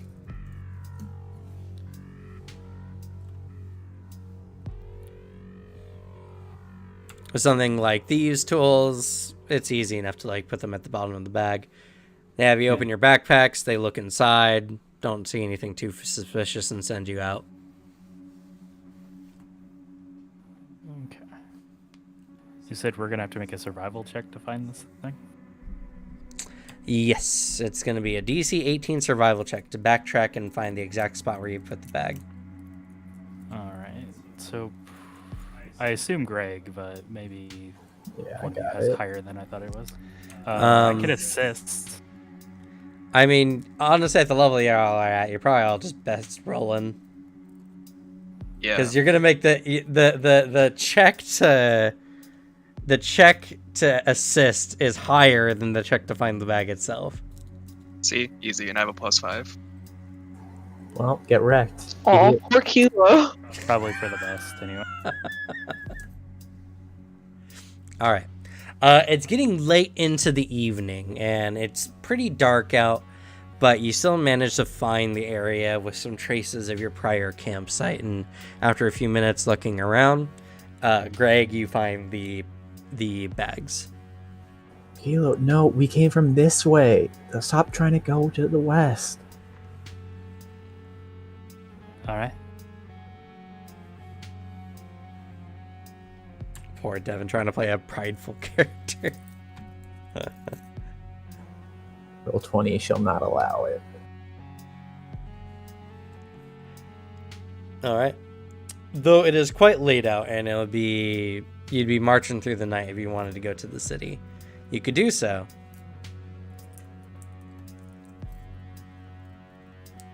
It's about 4 or 5 hours of travel in the night. Or y'all can camp out. It's easier to hide in the night, to be fair. That's true. But there might be more guards at night on duty. No, let's go for it. It's a mostly human populace, so they'd at least have to use a light source, so they'd mark their positions. That's true. All right. So you begin heading back. Indeed, you do see they stand out like, a torch in the night. Guards carrying torches, kind of patrolling the roads. Y'all can make a stealth check to get around them. The DC is not going to be that high.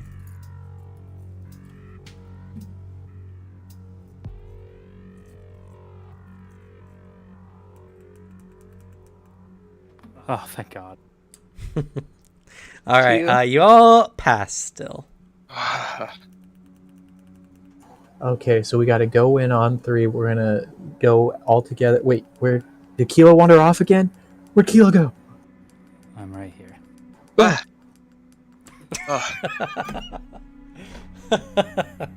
Pretty good. All right.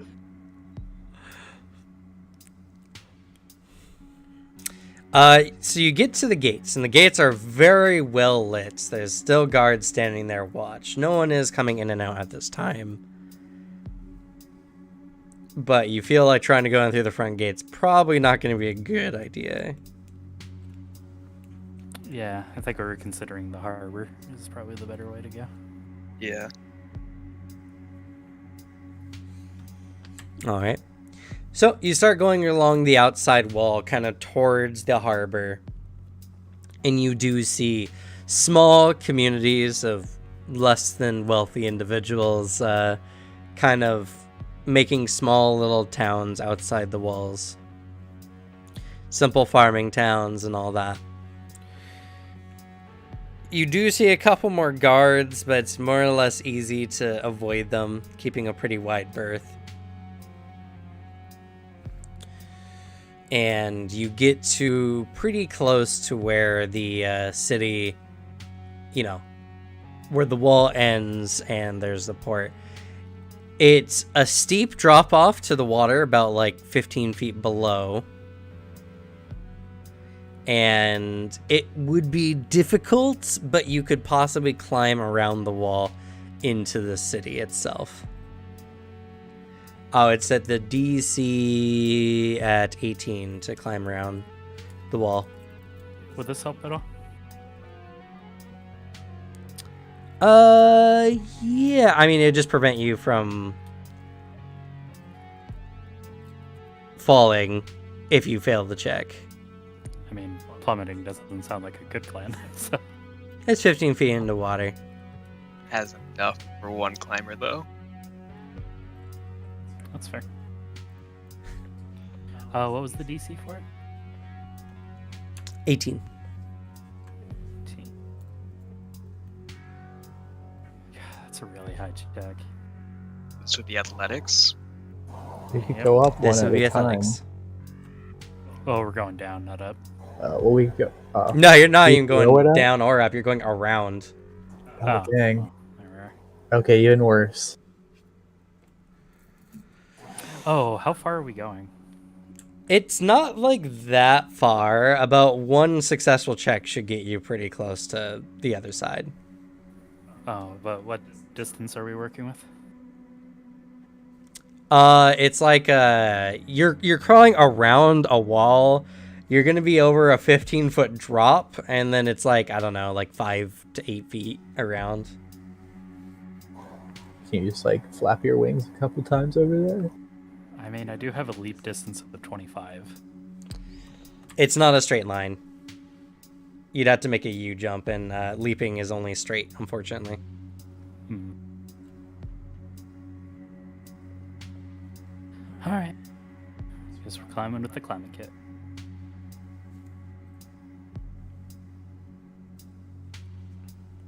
Okay. Well, I guess you'll take lead. Go ahead, Kilo. Success. Success. All right. Takes you a little bit of time, but you manage to crawl around. The outside of the wall is covered in kind of like a slightly slippery moss. Not too much, but definitely a harrowing trip as you look down below into the dark waters splashing against the coast. If you have any chalk up your hands a little bit. I think it'll help with the climb. I have ink. I think there's some in the Adventurers pack. Okay. They do come with some Yeah, chalk, there's chalk. if that's what they I don't have took. those. Did y'all take the Adventurers pack? No. Uh, I forgot. I did. Awesome. There's 10 pieces of chalk. There's Hey, lend me some probably enough chalk. for both of you. I will give him some chalk. Okay. It does nothing to the check. Well, it But it makes does. it Maybe you'll grease the wheels of the luck gods, though. It gives me makes, You know what? confidence. I'll say if you fall, I'll give you a DC 17 flat check to avoid falling. yes. Sweet. Who's going next? After you. Okay.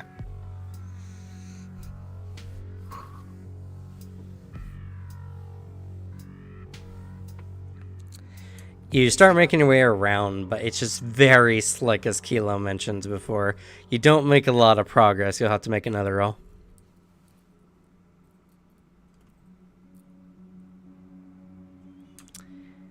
It's really hard. You're not finding any footing, and you're just kind of stuck 2 feet out. Make an arrow. All right. You persevere. Your arms are getting tired, but you manage to pull yourself around. Your face slightly grinding against the stone wall, but you manage to get out. And as you do so, light is suddenly cast in y'all's direction. As you can see, not necessarily super close, a guard is making their way in your direction, maybe on patrol. Which side are they on? They're on Kilo and Sylvanas' side. Greg, make a perception check for me, please. Okay. Greg, you do notice a light kind of coming in your direction. You can't see directly due to the angle, but you do notice a light. So we're being pincered. It's not coming from behind you. I'm saying you can't see from the their guard side. on Sylvana. Yeah, you can't see them directly, but you do see their light. Okay. Shit, we're gonna have to hide. Guys, come back across. We do not have enough time for that. No, you do not. You guys can you're kind of like in a back alley area already. You can run and duck behind a building and make a stealth check. Quick, hide. Hide yourself Oh. as well. Wait, what's your dex mod? +3. Okay. I'm just gonna follow the expert here, because my dex is 4, so it would just be your stealth. Okay, Kilo. You can just roll for both of y'all then. All right.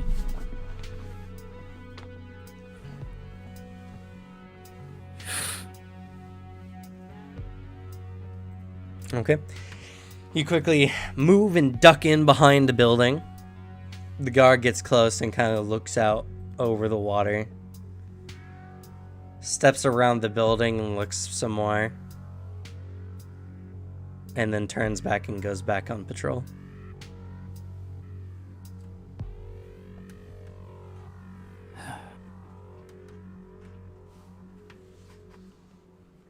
What if we just toss him a rope and drag him across?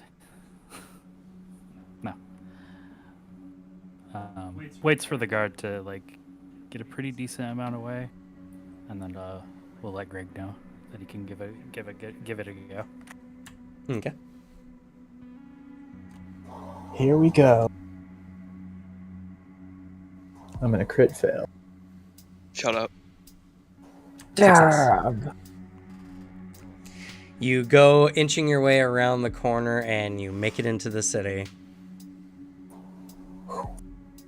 Y'all keep a low profile and head out to somewhere a little less conspicuous and wait till morning before you continue your journey, and that's where we're going to end it for the session. Woo.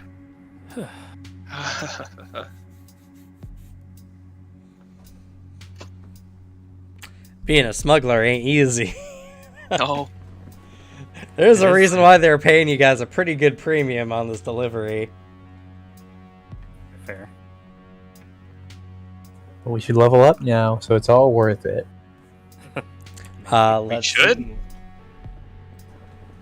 I'm probably. gonna. All right, experience. Interpretation. You know what? I did like a lot of the roleplay this session. I think there was a lot of good moments. I'll give you all 20. Yo. 30 for being here. Difficult actions. Yes, there was quite a few this session alone. Let's see. Convincing the guards that you're not suspicious. You did that multiple times. Y'all get 20. Hiding. I did hide a thing from a guard. Does that count? Yes, successfully hiding contraband from the guards gives you 10 per item. Only one. So 10. But it goes to everybody, so it's awesome. It's true. I should have tried to hide something myself. hide a pinwheel on you. Successfully getting the goods into the city is a difficult action and gets you 50. Yo. Dang.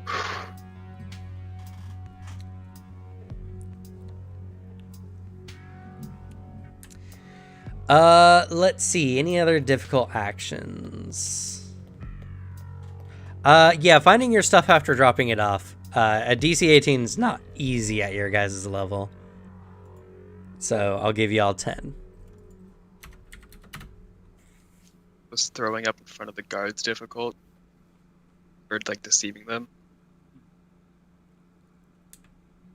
Yeah, you know what? For that situation, I'll give you all 20. Does that include hiding the bags from the guards? That's including handing the bags from the guards. Dab. Fair. Yeah, the Shadow Guard have very high, or the Shadow Knights have very high perception. They're very hard to get around, though a lot of them don't have night vision. They have low light, though. Most of them. So they double their torch distance, pretty much. Yep.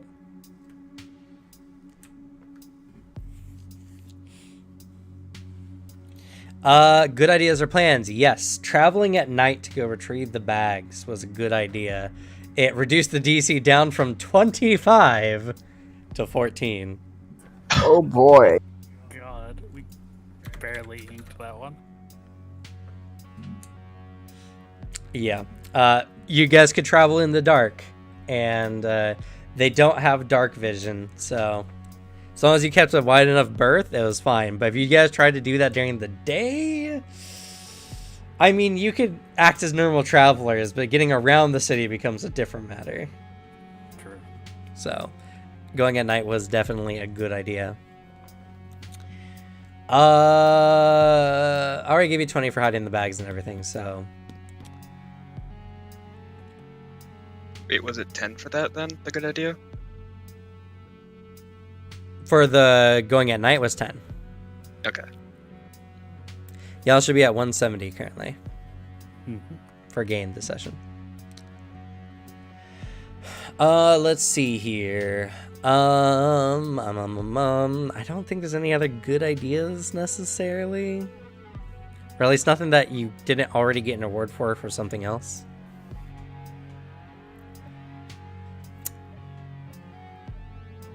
Yeah, no, none that I can think of. Encounters. Getting by the, or defeating the ogre. Ogre was one level above y'all, so y'all get 60.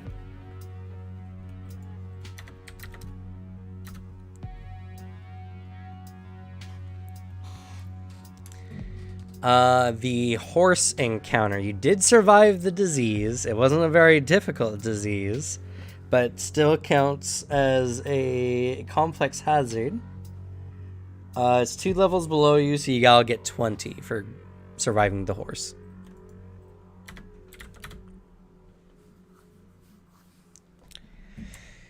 Alright, most damage dealt.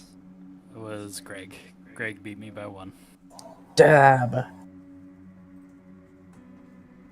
Most damage taken. Share. Our bard. Actually, no, The though. bard. But players booter with 1. Yeah, Yes! Oh, you got punched in the stomach for 5. Oh, Well- that's true. I'll give it to Sylvanas for getting punched in the gut. Yes. Dang it. Get fucked, Greg. I Let's- got you know sick what- for this. There's also just a pretty clutch moment.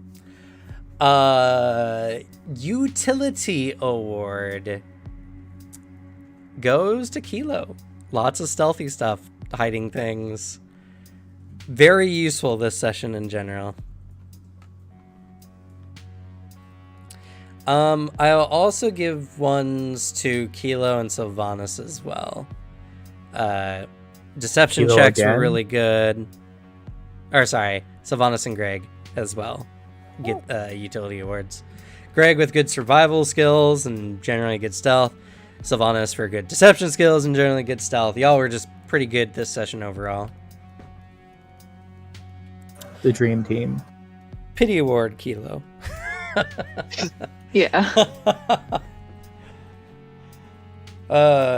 Poor Devin. All right, player nominations and our kudos. Oh, you go ahead. No, you go. I interrupted you.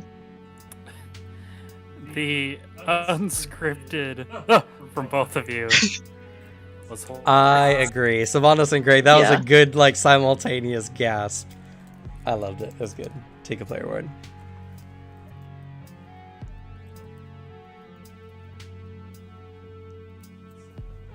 Fidget's sass was great. I agree. I was just thinking that. Fidget's a nice little sassy little cleric in the party. I love it.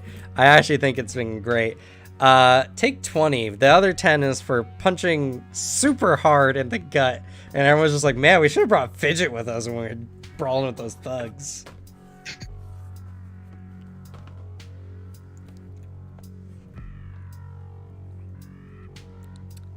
So that's going to be 20 for you, Fidget. And you have player nominations. Kudos. I appreciated Greg and Everett's friendship, just playing I Spy together and stuff, having a good time. Yes. I agree. You both get a player award.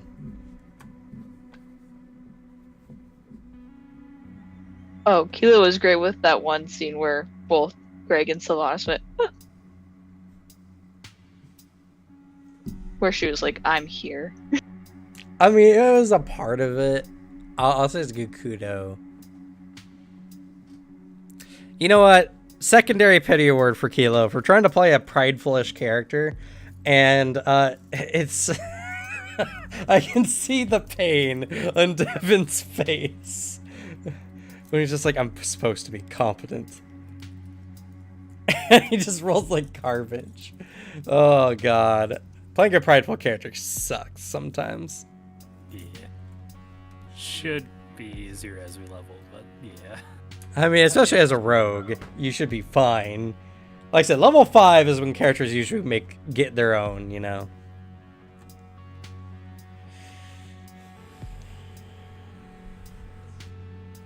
Go ahead.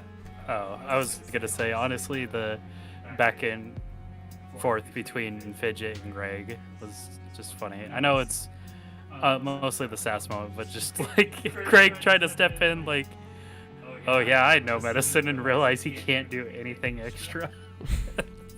And then tried to backpedal like really hard. You know, yeah, I agree, actually. I think Fidget and Greg had a good moment there. So you both get player awards. I feel like our relationship really deepened as we had to quarantine together. She's gonna start gut punching you now. Oh no. You better be careful. She hits for 23 at least. She Yeah. might kill you. Your power. I know. I do not want to brawl with Fidget. If I've seen anything from your punches. We need to bring Fidget to beat those guys up again. Yeah, like the average person's health is like 9 or 10. Fidget like would have nearly knocked someone out with that punch. It's a mighty blow.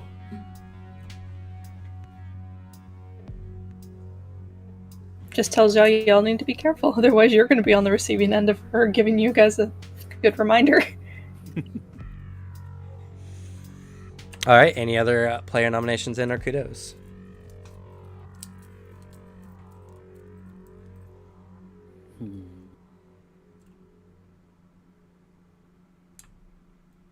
All right, well, that's going to be it for this session.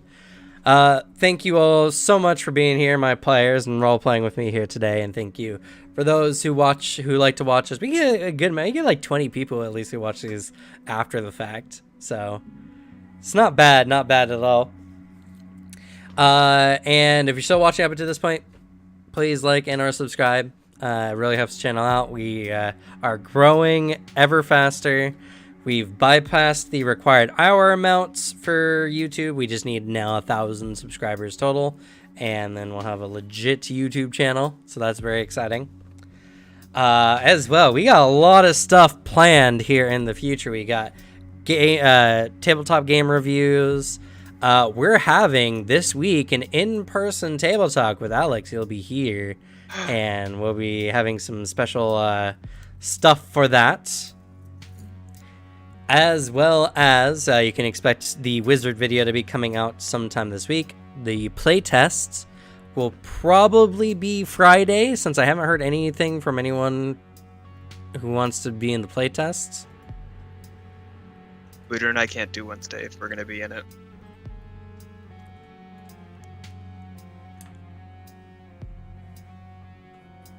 Fair. Fair enough. It is what it is.